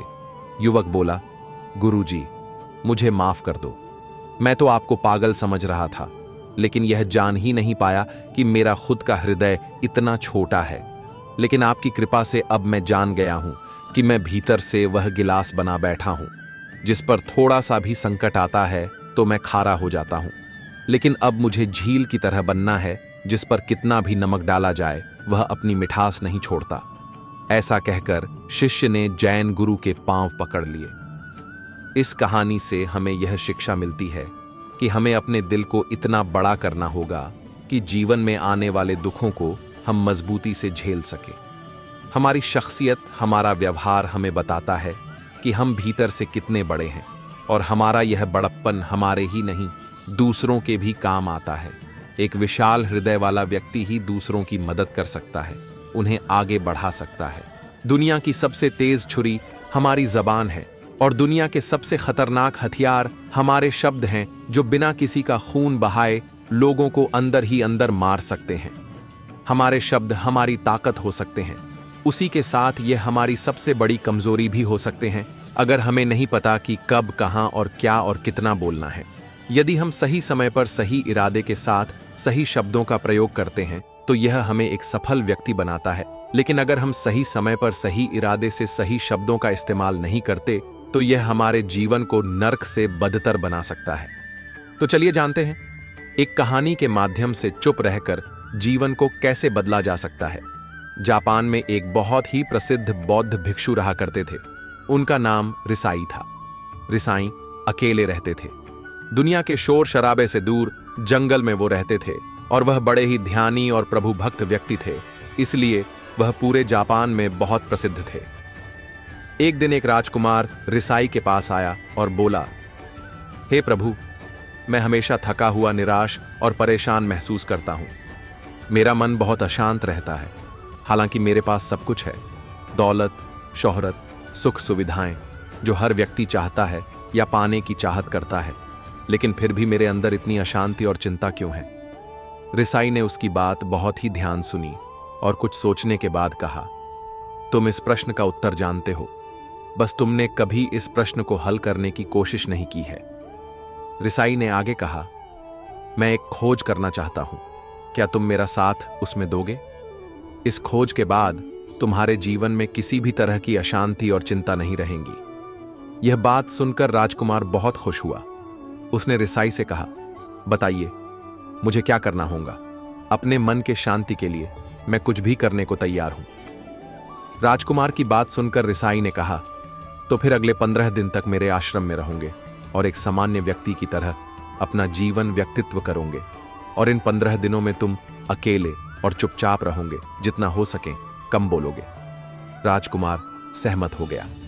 पहले दिन राजकुमार को लगा कि उसका मन सामान्य से अधिक अशांत और विचलित है। उसके मन में तरह तरह के विचार आ रहे थे और वह आम लोगों की तरह जीवन जीने में असहज महसूस कर रहा था और उसे अंदर से बोलने की चाहत हो रही थी, लेकिन वह चुपचाप रहा। उसके मुंह से एक शब्द भी नहीं निकला। अगले दिन वह वैसे ही पूरा दिन चुपचाप बैठा रहा। अगले 2-3 दिन बस वह चुपचाप बैठे रहता, लेकिन रात होते होते उसे अंदर ही अंदर शांति का अनुभव होने लगा। उसके लिए यह अनुभव अजीब था। वह खुद से पूछ रहा था कि वह अंदर ही अंदर इतना खुश क्यों है। अगले दिन राजकुमार अकेला चुपचाप बैठा रहा और वह प्रकृति को निहारने लगा। वह पौधों को, फूलों को, आकाश में उड़ रहे पक्षियों को देख रहा था। वह अपने जीवन में पहली बार यह अद्भुत दृश्य महसूस कर रहा था कि उसके आसपास कितनी सुंदरता है। अब वह दिन भर प्रकृति की सुंदरता को निहारता रहता और ताजगी महसूस करते रहने लगा था। इसी तरह से 10 दिन बीत गए थे और उसके मन की सारी बेचैनी, सारी हलचल और सभी तरह के तनाव गायब हो गए।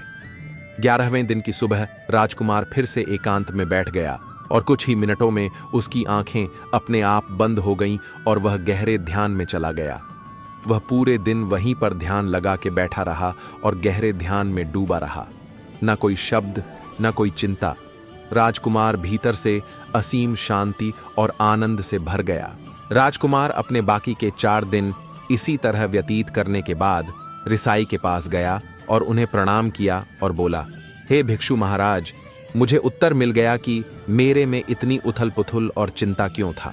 मैं जान गया कि मेरा मन इतना अशांत और विचलित क्यों था। रिसाई ने मुस्कुराते हुए कहा, बताऊं क्या उत्तर मिला तुम्हें? राजकुमार ने कहा, मैं जरूरत से ज्यादा बातें करता था। मैं किसी पर भी अपने शब्द और ऊर्जा व्यर्थ करता था। मैं दिन भर अपने लोगों से फालतू बातें करता और अकेले में उन्हीं लोगों के बारे में सोचता रहता था। ज्यादातर समय निगेटिव बातें सोचता रहता और इस तरह से मैं अपना समय बर्बाद कर देता था। ज्यादा बोलने और निगेटिव सोचने से मेरा मन अशांत और बेचैन हो गया था।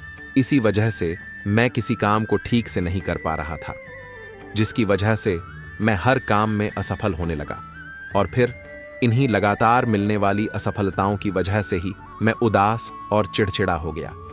इन्हीं सभी चीजों के वजह से मेरा जीवन बर्बाद हो रहा था। यहां पर हुए 15 दिन मेरे लिए पूरी तरह से अलग थे। मुझे कुछ अलग ही एहसास यहां पर हो रहा था। अब मुझे ऐसा लग रहा है मैं अपना जीवन पूरी तरह से जी रहा हूं, लेकिन इसके पहले मैं अपना जीवन गलत तरीके से जी रहा था। जीवन में खुद को जानना और समझना बहुत जरूरी होता है, जो मैंने पिछले 15 दिनों में अनुभव किया। राजकुमार की सारी बातें सुनने के बाद रिसाई ने कहा, सिर्फ तुम ही नहीं, दुनिया में ज्यादातर लोग जरूरत से अधिक बोलते हैं। आज भी लोग ज्यादातर समय केवल दूसरों को नीचा दिखाने के लिए ही बर्बाद करते हैं। रिसाई ने राजकुमार को चुप रहने का महत्व समझाते हुए कहा, एक बार गौतम बुद्ध से उनके एक शिष्य ने पूछा, आप ज्यादातर चुप क्यों रहते हैं? तब बुद्ध उन्हें चुप रहने के फायदे को समझाते हैं। चुप रहने से व्यक्ति अंदर से अनंत शांति और गहराइयों में होता है। मौन अपने भीतर उतरने की पहली सीढ़ी है। मौन के बिना खुद को जानना असंभव है। खुद को जानने और समझने का पहला नियम है, मौन हो जाओ।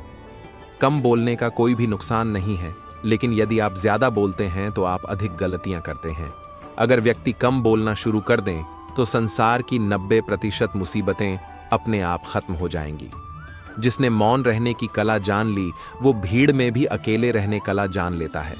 एकांत में तो आदमी आनंदित रहता है, दूसरों की उपस्थिति ही तो बेचैनी पैदा करती है। चुप रहने की शक्ति से अधिकतर ऊर्जा को बचा लोगे।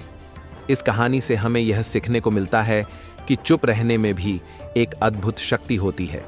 अगर हम सही समय पर सही शब्दों का प्रयोग करते हैं तो हम अपने जीवन को सकारात्मक दिशा में बदल सकते हैं। चुप रहने से हम अपने आत्मा की गहराइयों में जा सकते हैं और अंदर से शांति का अनुभव कर सकते हैं। इससे हम अपने विचारों और भावनाओं को साफ करके अपने जीवन को सकारात्मक बना सकते हैं। चुप रहने की कला हमें सीखनी चाहिए ताकि हम अपने शब्दों का सही इस्तेमाल करके अपने और दूसरों के जीवन को सुधार सकें। आकाशवाणी सुनते ही सभी हल्की से हल्की गठरी को लपकने के लिए दौड़े। सबके साथ नवीन भी नई गठरी चुनने के लिए भागा। खूंटियों में टंगी समस्त गठरियों को घूरता हुआ वह काफी देर तक अंदाजा लगाता रहा।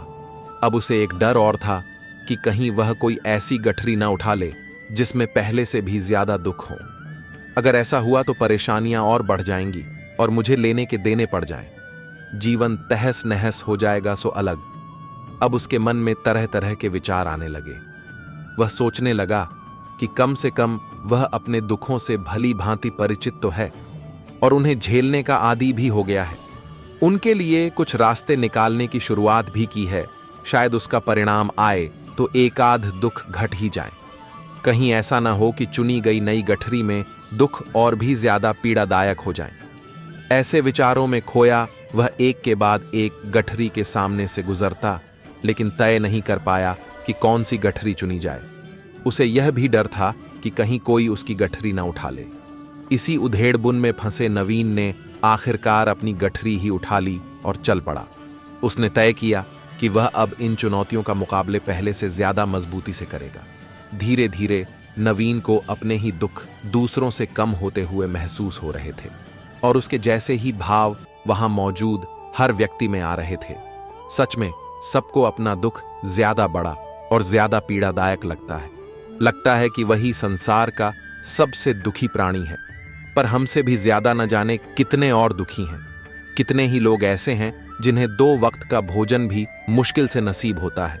कभी किसी की शानदार कोठी के आगे से गुजरते हुए यदि यह ख्याल बार बार आए कि जब किस्मत बंट रही थी तो वह इस आदमी से पीछे क्यों रहा। अगर आगे रहता तो उसे भी ऐसा सुख और ऐश्वर्य मिल जाता। जिन लोगों के पास साहस और हौसला है वह आत्मविश्वास की नाव पर सवार होकर आसानी से जीवन की कठिनाइयों से सफलता प्राप्त कर लेते हैं। जरा ऐसे लोगों के बारे में सोचिए जो जीवन मृत्यु के बीच झूल रहे हैं। कम से कम आप किस्मत की लाइन में इनसे आगे तो थे। स्वस्थ हैं, अपने काम के लिए किसी पर निर्भर नहीं है, अपना काम खुद करने के काबिल है। एक बार की बात है, एक राजा था। उस राजा को एक रात सपना आता है। वह सपने में देखा है कि उसके सारे दांत एक एक करके गिर रहे हैं। अब जब राजा सुबह उठना है तो हैरान हो जाता है और अपने सपने का मतलब जानने के लिए वो अपने महल में एक ज्योतिषी को बुलाता है और उसे अपने सपना बताता है। ज्योतिष राजा का पूरा सपना सुनने के बाद राजा से कहता है कि सपना का मतलब यह है कि आपके परिवार के सभी सदस्य आपके आंखों के सामने एक एक करके मर जाएंगे। यह सुनने के बाद राजा को बहुत गुस्सा आता है और वह ज्योतिष को जेल में बंद कर देता है। अब अगले दिन राजा दूसरे ज्योतिष को अपने महल में बुलाता है और उससे अपने सपने का मतलब पूछता है। वह ज्योतिष मुस्कुराते हुए राजा से कहता है कि महाराज, इस सपने का मतलब यह है कि आपकी उम्र आपके परिवार में सबसे लंबी होगी। राजा ज्योतिष का यह जवाब सुनकर खुश हो जाता है और उसे बहुत सारे सोने के सिक्के इनाम में दे देता है।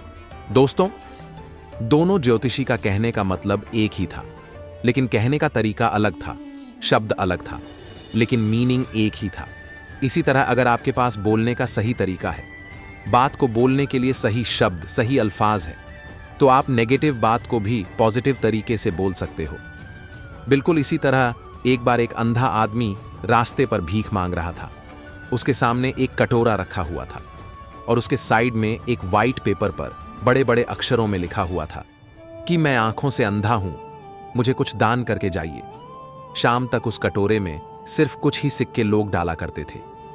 एक बार एक आदमी ने उस अंधे को नोटिस किया।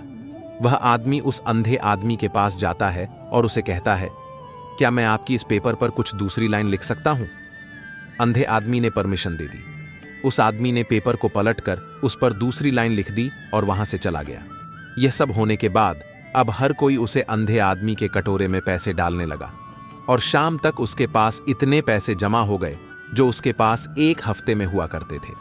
जब शाम को वही आदमी उस अंधे आदमी के पास आया तो अंधे आदमी ने उस आदमी से पूछा कि तुमने इस पर ऐसा क्या लिखा है जो लोगों ने मुझे इतना सारा दान कर दिया? आदमी ने मुस्कुराते हुए उससे कहा कि पहले इस पर लिखा हुआ था कि मैं आंखों से अंधा हूं, मुझे कुछ दान करके जाइए।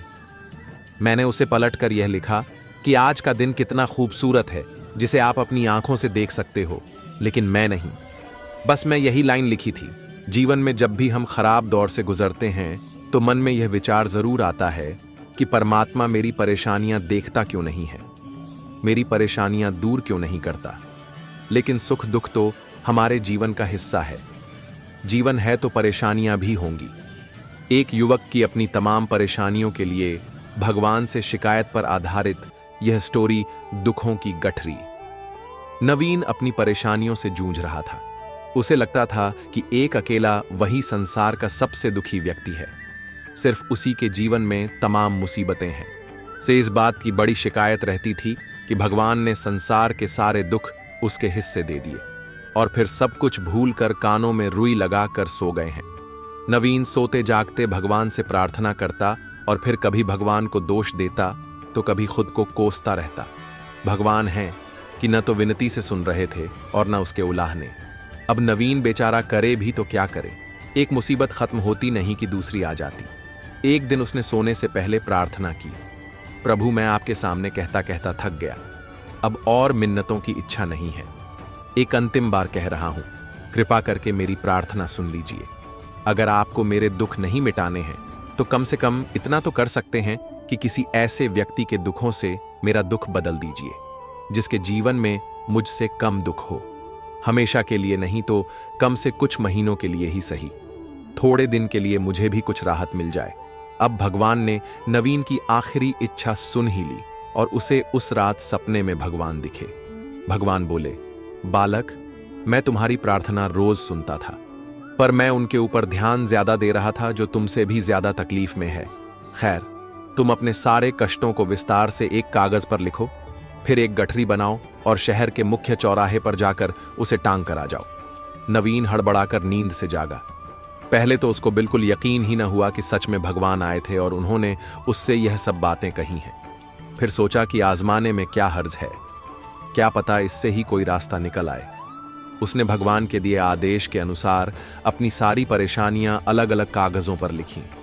इतनी परेशानियां लिख डालीं कि सच में कागज का ढेर खड़ा हो गया और उसे गठरी में ही बांधना पड़ा। अब नवीन ने अपनी गठरी उठाई और पहुंच गया चौराहे पर, लेकिन वहां पहुंचकर चौराहे का नजारा देखकर अचंभे में पड़ गया। उसने देखा कि चौराहे पर तो पहले से ही लोगों की लंबी लाइन लगी हुई है जो उसी की तरह अपने अपने दुखों की बड़ी बड़ी गठरी लिए आ पहुंचे हैं। आखिर यह चक्कर क्या है? सब कुछ उसकी समझ से बाहर था। अभी वह इन विचारों में ही खोया था कि तभी एक आकाशवाणी हुई। उसमें सभी को अपनी गठरी को चौराहे पर लगी अलग अलग खूंटी में टांग देने का आदेश हुआ। वहां बेहिसाब खूंटियां पहले से ही बनी थीं। सभी ने अपनी अपनी गठरी टांगी और फिर ईश्वर के अगले आदेश की प्रतीक्षा करने लगे। कुछ ही देर में दोबारा से आकाशवाणी हुई और सबसे कहा गया कि सभी लोग अंदाजे से कोई ऐसी गठरी उठा लें जो उन्हें अपनी परेशानियों की गठरी से हल्की समझ में आती हो। अब उन्हें वही दुख भोगने होंगे जो उनकी चुनी नई गठरी में दर्ज होंगे। एक बार एक बूढ़ा शहद से भरी मटकी लेकर जा रहा था। रास्ते में उसका पांव एक छोटे से पत्थर पर पड़ा तो वह लड़खड़ाया और मटकी से थोड़ा शहद जमीन पर टपक गया। बूढ़ा तो संभल कर आगे चल दिया, पर शहद पर कई मक्खियां उड़कर आ गई और उन मक्खियों को एक गिलहरी ने देखा तो वह फौरन उन पर झपट पड़ी। मक्खियां भी उड़कर चली गई। तभी एक बिल्ली ने गिलहरी पर झपट्टा मारा तो गिलहरी भी भाग गई। उसी समय एक कुत्ता दौड़ता हुआ आया और बिल्ली तेजी से भाग गई। मगर अचानक एक और कुत्ता वह आ गया। फिर दोनों आपस में लड़ने लगे। इतने में उस कुत्तों के मालिक भी आ गए। वे अपने कुत्तों को बचाने में लग गए, लेकिन जब वे कुत्ते शांत नहीं हुए तो दोनों एक दूसरे के कुत्तों को पीटने लगे और अंत में आपस में भिड़ गए। जब बात बढ़ गई तो उनके घर वाले और दोस्त भी आ पहुंचे। कुछ देर बाद दोनों तरफ के मोहल्ले वाले भी लाठियों लेकर मैदान में आ गए। दोनों गुटों में जमकर मारपीट होने लगी। कई लोग जख्मी हो गए। तभी एक साधु उधर से गुजरा और वह का नजारा देखकर वह एक बुढ़िया से बोला, यह लड़ाई किस लिए हो रही है? बुढ़िया कोई उत्तर नहीं दे सकी। साधु ने पास खड़े लड़के से पूछा तो वह भी कोई जवाब नहीं दे पाया।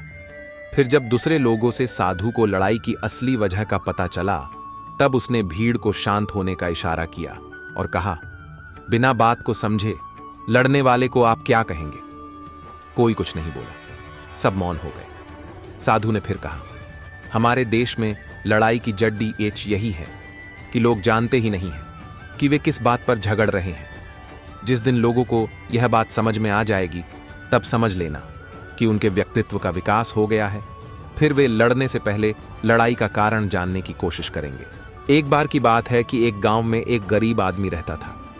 वह आस-पास ही मजदूरी करता था। उसका एक लड़का था। उनके परिवार की आर्थिक हालत अच्छी नहीं थी। इस बात से लड़का परेशान रहता था। उसके स्कूल की फीस भी जमा नहीं हो पा रही थी। तो लड़के ने सोचा कि कुछ किया जाए जिससे परिवार के हालात अच्छे हो सके। लड़के के मन में एक विचार आया कि रोजमर्रा की कुछ जरूरी चीजों को वह आसपास के गांवों में घर घर जाकर बेचेगा। लड़का स्कूल से आने के बाद रोज घर घर जाकर सामान बेचता, जिससे वह अपने स्कूल की फीस जमा करता और जो पैसे बचते उनसे वह अपने परिवार की जरूरतों को पूरा करता। एक दिन वह लड़का किसी गांव में सामान बेचने गया। गर्मियों के दिन थे, उसे भूख भी लगी थी। लड़के ने सोचा कि अब की बार अगर कोई सामान खरीदेगा तो उससे मैं पैसों की जगह खाने के लिए कुछ रोटी मांग लूंगा। एक घर के दरवाजे पर गया। उस घर में से एक लड़की निकलकर आई। लड़का उस लड़की को देखकर चौंक गया। लड़की ने सोचा कोई परेशान है, वह कुछ मांगने के लिए आया है। लड़की समझ गई कि इसे भूख भी लगी है। लड़की घर के अंदर गई और रसोई में से 2 रोटी लाकर लड़के को दे दी।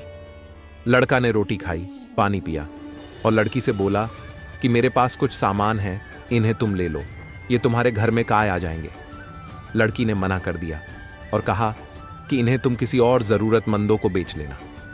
लड़का को उस लड़की की बात बहुत अच्छी लगी और वह लड़की को धन्यवाद बोलकर आगे चला गया। समय बीतता गया और लड़का पढ़ने में काफी होशियार था। लड़के ने डॉक्टरी की पढ़ाई की और वह डॉक्टर बन गया। वह एक अस्पताल में मरीजों का इलाज करता था। एक दिन एक लड़की की दुर्घटना का केस आया। लड़की को इमरजेंसी में भर्ती कराया गया। उसके इलाज के लिए उसी लड़के को भेजा गया। लड़के ने लड़की को देखा तो वह समझ गया कि ये तो वही लड़की है जिसने मुझे रोटी खिलाई थी। लड़की की हालत काफी नाजुक थी। लड़के ने तुरंत शहर के बड़े डॉक्टर को बुलाया और कहा कि जितना भी पैसा लगेगा मैं दूंगा, बस ये लड़की ठीक होनी चाहिए। लड़की का इलाज हुआ और वह ठीक हो गई। उधर वह लड़की यह सोच रही थी कि मैं ठीक तो हो गई, लेकिन अस्पताल का खर्चा कहां से देगी। लड़की का डिस्चार्ज का समय आया और उसे एक दवाई व परहेज के लिए एक एक कागज पर परहेज के निर्देश दिए थे। इनके साथ एक कागज और भी था कि आपको 1 भी रुपये देने की जरूरत नहीं है, क्योंकि आपने इससे भी ज्यादा 2 रोटी के रूप में पहले ही भुगतान कर दिया था। लड़की को भी वह बात याद आ गई कि मेरे इलाज के पैसे उस लड़के ने भर दिए, जिसे मैंने पहले कभी खाना खिलाया था। दोस्तों, इस कहानी से हमें यह सीखने को मिलता है कि हमें जरूरतमंदों की हमेशा मदद करनी चाहिए। हमारे द्वारा किया गया पुण्य का अच्छा फल हमें किसी न किसी रूप में जरूर मिलता है। एक बहुत ही पुरानी बात है। एक गांव में एक व्यक्ति रहता था। उसके पास एक खेत था और वह उस खेत में अनाज उगाता था और किसी न किसी तरह अपने परिवार का पालन पोषण करता था। उस इंसान ने बचपन से ही गरीबी देखी थी। उसके जो माता पिता थे वो भी काफी गरीब थे और वह हमेशा से ही गरीबी में ही रहता आया था। इसी गरीबी के कारण वह धीरे धीरे परेशान रहने लगा, क्योंकि अब उसके जो बच्चे थे वो भी बड्डे हो रहे थे।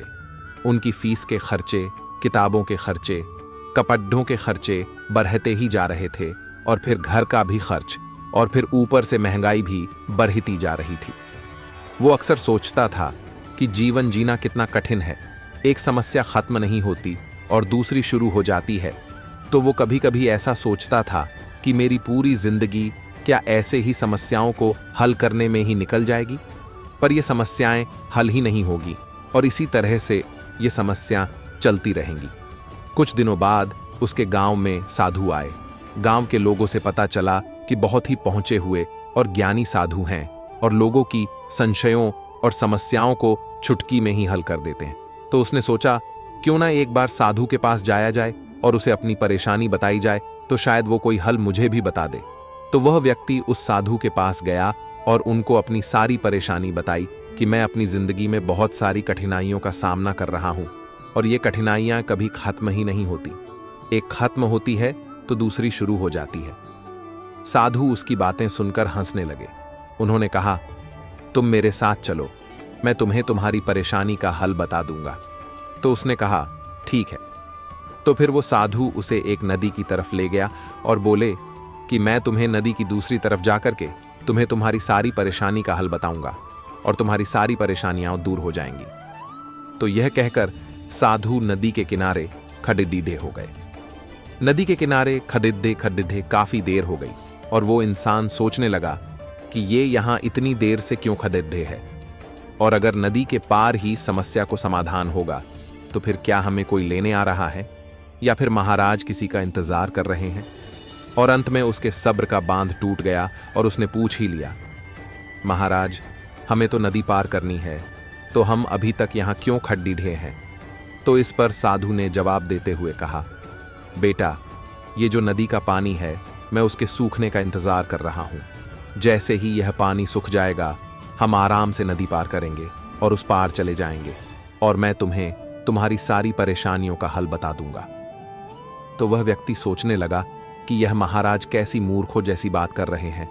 फिर भी वह अनायास ही पूछ बैठा, महाराज, नदी का पानी कैसे सूखता है और आप यह कैसी मूर्खतापूर्ण बातें कर रहे हैं।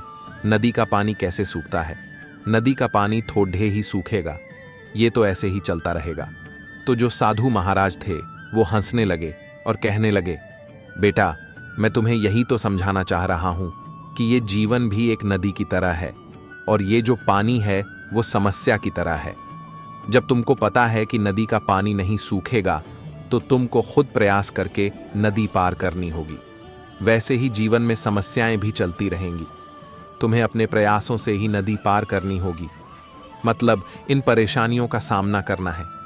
जो भी कठिन परिस्थिति आएंगी उन सब का डट के सामना करना है।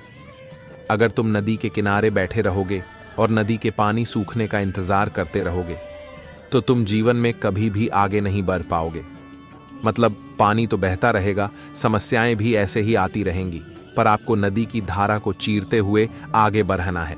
यानी कि हर समस्या को खत्म करते हुए आगे बढ़ना है, तभी तुम जीवन में आगे कुछ कर पाओगे। दोस्तों, आखिर में इस कहानी से हमें यही शिक्षा मिलती है कि जीवन है तो समस्याएं रहेंगी ही, लेकिन इसका मतलब यह नहीं कि हम दिन भर चिंता करते रहे और अपने लाइफ में आगे बढ़ने के लिए इन सारी समस्याओं के खत्म होने का इंतजार करते रहे, क्योंकि वो तो बिल्कुल नदी के पानी की तरह है। वो तो हमेशा चलती ही रहेंगी, ये कभी कम नहीं होंगी।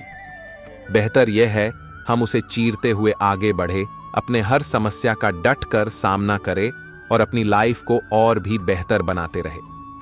इसलिए दोस्तों, समस्याएं को एक तरफ रखिए और जीवन का आनंद लीजिए। एक बार की बात है कि एक राज्य का राजा, जो बहुत अच्छा राजा था, उसने कभी भी अपने पर घमंड नहीं किया। अपना राजपाट बिल्कुल अच्छी तरह से चला रहा था। राजा की उम्र भी ज्यादा हो गई थी। राजा ने सोचा कि क्यों न अपने राज्य का कोई ईमानदार व बुद्धिमान व्यक्ति को उत्तराधिकारी बनाया जाए, जो मेरे मरने के बाद राज्य की देखभाल अच्छी तरह से कर सके। राजा ने राज्य का उत्तराधिकारी किसी नवयुवक किशोर को बनाने की योजना बनाई। राजा ने किसी ईमानदार व बुद्धिमान किशोर की खोजना शुरू किया, मगर कोई नहीं मिला। राजा ने एक और योजना बनाई। राजा ने अपने राज्य के कुछ लोगों को बुलाया और उन्हें कुछ अलग अलग तरह के फूलों के पौधों के बीजों को सभी को थोड़े थोड़े बांट दिए और बोला कि आपके पास 2 महीने का समय है। जो व्यक्ति इन बीजों से अच्छे फूल उगाकर लाएगा, उसे ही राज्य का राजा बना दिया जाएगा। सभी थोड़े थोड़े बीज लेकर अपने घर चले गए। सभी ने मेहनत की, रोज पानी देना, खाद्य देना। समय बीतता गया। आखिर वो समय आ गया जब राजा ने सभी को अपने फूल दिखाने को बुलाया। सभी अपने फूल लेकर दरबार में आ गए। सब बारी बारी से अपने फूलों के गमले दिखाने लगे। सभी के अच्छे फूल थे। राजा ने सबकी तारीफ की। आखिर में बस एक बच्चा बच गया, जिसने अपना खाली गमला अपने हाथों में ले रखा था। बच्चा बड़ा उदास था, लेकिन आश्वस्त भी था कि उसने मेहनत तो बहुत की है। अगर कुछ नहीं हुआ तो वो क्या कर सकता है। सभी लोग उस बच्चे पर हंसने लगे, उसका मजाक उड़ाने लगे। वह बच्चा राजा के पास गया, अपना खाली गमला दिखाया। राजा ने जैसे ही खाली गमला देखा, राजा की अपने राज्य के उत्तराधिकारी की तलाश पूरी हो गई। राजा ने उस बच्चे को अपने पास बुलाया और पूछा कि आपके गमले में फूल के पौधे क्यों नहीं उगे। बच्चे ने जवाब दिया कि मैंने मेहनत तो बहुत की, लेकिन कोई भी फूल का पौधा नहीं उगा पाया। शायद मेरी मेहनत कुछ कम रह गई हो। राजा ने उस बच्चे से कहा कि आपने बहुत अच्छी व ईमानदारी भरी मेहनत की है, जो ये सब लोग नहीं कर सके। ये सभी बेईमान लोग हैं, क्योंकि मैंने जो बीज दिए थे वो सभी पत्थर के बने बीज थे। अब भला पत्थर के बीजों से कौन फूल उगा सकता है। सभी लोग एकदम चुप हो गए और अपने किए पर शर्मिंदा होने लगे। राजा ने बच्चे के ईमानदारी व धैर्य के लिए उसे अपने राजा का अगला राजकुमार बना दिया। हमें अपनी पूरी लगन व ईमानदारी से अपना कार्य करना चाहिए। उसके प्रतिफल की हमें चिंता नहीं करनी चाहिए, क्योंकि जैसी आपने मेहनत की है वैसा आपको उसका फल जरूर मिलेगा। एक बार एक बिजनेसमैन था जिसका बिजनेस बहुत ही खराब हालत में था। यहां तक कि उसने अपने बिजनेस को बंद करने की ठान ली। उधर उसकी प्रेमिका ने भी उससे ब्रेकअप कर लिया। उसकी बिजनेस लाइफ और पर्सनल लाइफ दोनों ही खराब हो चुकी थी। बिजनेस में उसने अपना मकान भी बेच दिया था। वह बेघर हो गया। बिजनेस के बंद हो जाने से वह डिप्रेशन में आ गया। एक दिन वह बाहर दूसरे शहर के लिए निकल गया। सोच रहा था कि क्या करूं, सन्यासी बन जाऊं या कहीं नौकरी करूं। शाम हो गई थी, भूख भी लगी थी। रात गुजारने के लिए ठिकाना भी नहीं मिला। अंधेरे में वह रास्ते से जा रहा था। इतने में उसे एक आदमी दीवार को तोड़ता हुआ नजर आया। तो उसने उस आदमी से कहा कि मुझे आपसे थोड़ी सी मदद चाहिए, मुझे एक रात गुजारनी है, मुझे अपने घर में सोने दो। वह आदमी बोला, पागल हो क्या, यह मेरा घर नहीं है, मैं तो यहां चोरी करने आया हूं। लेकिन वह चोर उसे अपने घर ले गया। चोर अच्छे दिल का निकला। वहां एक रात रुकने के लिए बोला था, लेकिन 1 सप्ताह गुजर गया। रात को रोज चोर चोरी करने के लिए जाता और बिजनेसमैन से बस एक बात बोलकर जाता कि आराम से सोना, लेकिन सोने से पहले ऊपर वाले का नाम जरूर लेना। रोज चोर आता तो बिजनेसमैन उससे पूछता कि आज क्या हाथ लगा। चोर का उत्तर यही होता कि कुछ नहीं, लेकिन कल कुछ अच्छा हाथ लगेगा। बिजनेसमैन का पहला गुरु यही चोर था, जिसने सिखाया कि कुछ भी हो जाए कभी हार नहीं माननी चाहिए, हमेशा पॉजिटिव सोचना चाहिए। 1 सप्ताह के बाद बिजनेसमैन वहां से आगे चल दिया। आगे जाकर दोपहर में वह नदी किनारे एक पेट डीडीएच की छाया में बैठ गया। वहां एक कुत्ता भी था, जो बार बार नदी के पास जाता और वापस पेड़ के नीचे बैठ जाता।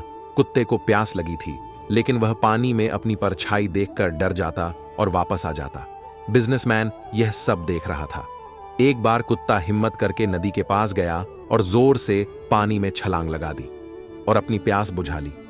बिजनेसमैन का दूसरा गुरु ये कुत्ता था, जिसने सिखाया कि सफलता पाने के लिए कुछ अधिक ऊर्जा लगाकर छलांग लगाने की जरूरत होती है। बिजनेसमैन आगे चल दिया। शाम हो गई थी, एक गांव से गुजर रहा था। रास्ते में एक बच्चा मोमबत्ती को जलाकर आगे जा रहा था। बिजनेसमैन ने सोचा कि बच्चे के साथ कुछ मस्ती की जाए, तो उसने बच्चे से पूछा कि बेटा, एक बात बताओ, ये जो मोमबत्ती से जो उजाला हो रहा है, ये कहाँ से आता है, ये कहाँ रहता है? बच्चे को बड़ा अजीब सवाल लगा। थोड़ी देर सोचने के बाद बच्चे ने मोमबत्ती को बुझा दिया और बोला कि जहां ये अब उजाला चला गया है, वहीं से आता है। बिजनेसमैन का तीसरा गुरु ये बच्चा ही था, जिसने यह सिखाया कि कभी भी अपने आप को सर्वबुद्धिमान मत समझो। हो सकता है कि सामने वाला आपसे भी ज्यादा बुद्धिमान हो, और कभी भी अपने आप पर घमंड नहीं करना चाहिए। बिजनेसमैन के अंदर पॉजिटिविटी आ गई। वह दोबारा से सकारात्मक सोच के साथ अपने बिजनेस में लग गया और एक बड़ा व सफल बिजनेसमैन बन गया। दोस्तों, हमें हमेशा सकारात्मक सोचना चाहिए व कभी घमंड नहीं करना चाहिए। ये काम सफलता के लिए जरूरी है। एक पेट डीएच पर तोता व मैना का एक जोड़ा रहता था। उनमें बहुत प्यार था। एक दिन मैना ने तोते से पूछा कि तुम मुझसे कितना प्यार करते हो? तो तोता ने कहा कि मैं तुमसे सबसे ज्यादा प्यार करता हूं। मैं तुम्हारे लिए अपनी जान भी दे सकता हूं, लेकिन तुम्हें कुछ नहीं होने दूंगा। वह दोनों पेड़ की एक डाली पर बैठे थे। तोते की कुछ तबीयत खराब थी, वह उड़ नहीं पा रहा था। तभी अचानक से तेज तूफान आने लगा। तूफान को देखकर तोता मैना से बोला कि तेज तूफान आ रहा है, तुम कहीं सुरक्षित जगह चली जाओ। मैना ने तोता से कहा कि अपना ख्याल रखना, और वहां से उड़ गई। कुछ देर बाद तूफान शांत हो गया। मैना तोते को देखने के लिए आई तो देखा कि तोता मरा पड़ा था। तोते के पास एक नोट भी पड़ा था। उसमें लिखा था कि काश तुम जाने से पहले एक बार ये कह देते कि मैं तुम्हें छोड़कर नहीं जा सकती, तो शायद मैं तूफान आने से पहले नहीं मरता। कभी भी किसी को भी विपत्ति आने पर अकेला नहीं छोड़ना चाहिए। बुरे वक्त में एक दूसरे की सहायता करनी चाहिए, क्योंकि हर किसी के जीवन में कभी ना कभी बुरा वक्त जरूर आता है जब उसे किसी दूसरे व्यक्ति की मदद की जरूरत होती है। इसलिए हमें एक दूसरे की मदद करनी चाहिए। एक बार की बात है कि एक लड़का गर्मियों की छुट्टी में अपने नाना के घर गया और नाना से बोला कि नाना, मुझे एक बात बताओ, ये जो लोग कहते हैं कि वह महान, वो महान आदमी था, ये महान बनते हैं? नाना ने कहा चलो मेरे साथ चलो, और एक नर्सरी से 2 पौधे ले आए और लड़के से कहा कि इनमें से एक को गमले में लगाकर घर के अंदर रख दो और दूसरे को घर से बाहर खुली जगह में लगा दो। लड़के ने दोनों पौधे लगा दिए। नाना ने पूछा कि बताओ इनमें से कौन सा पौधा बड़ा होगा?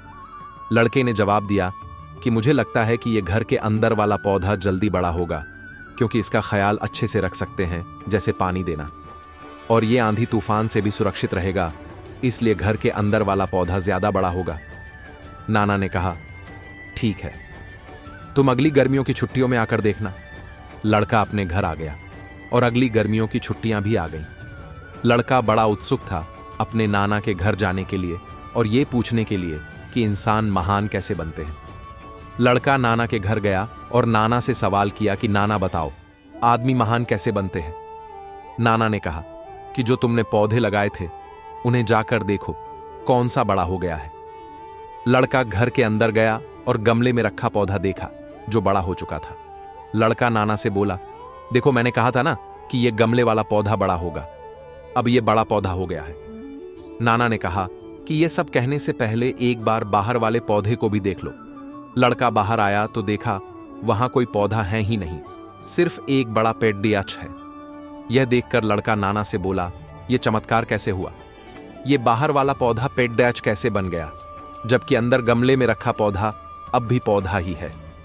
नाना ने कहा, अंदर वाले पौधे ने कभी मुश्किलों का सामना नहीं किया और बाहर वाले पौधे ने तेज धूप, तेज तूफान, तेज बारिश को भी सहा है और संघर्ष किया है, तब जाकर ये बड़ा पेड़ डीएच बन सका।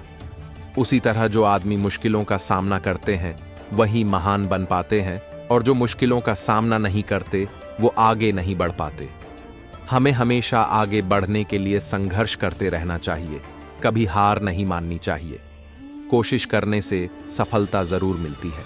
जिंदगी खुशियों से भरी हुई है, जरूरत है सिर्फ उन्हें पहचानने की। ये कहानी आपको यही समझाने का प्रयास करने के लिए है कि हमारी जिंदगी में अनेकों खुशियां हैं, मगर हम उन्हें खोज नहीं पाते।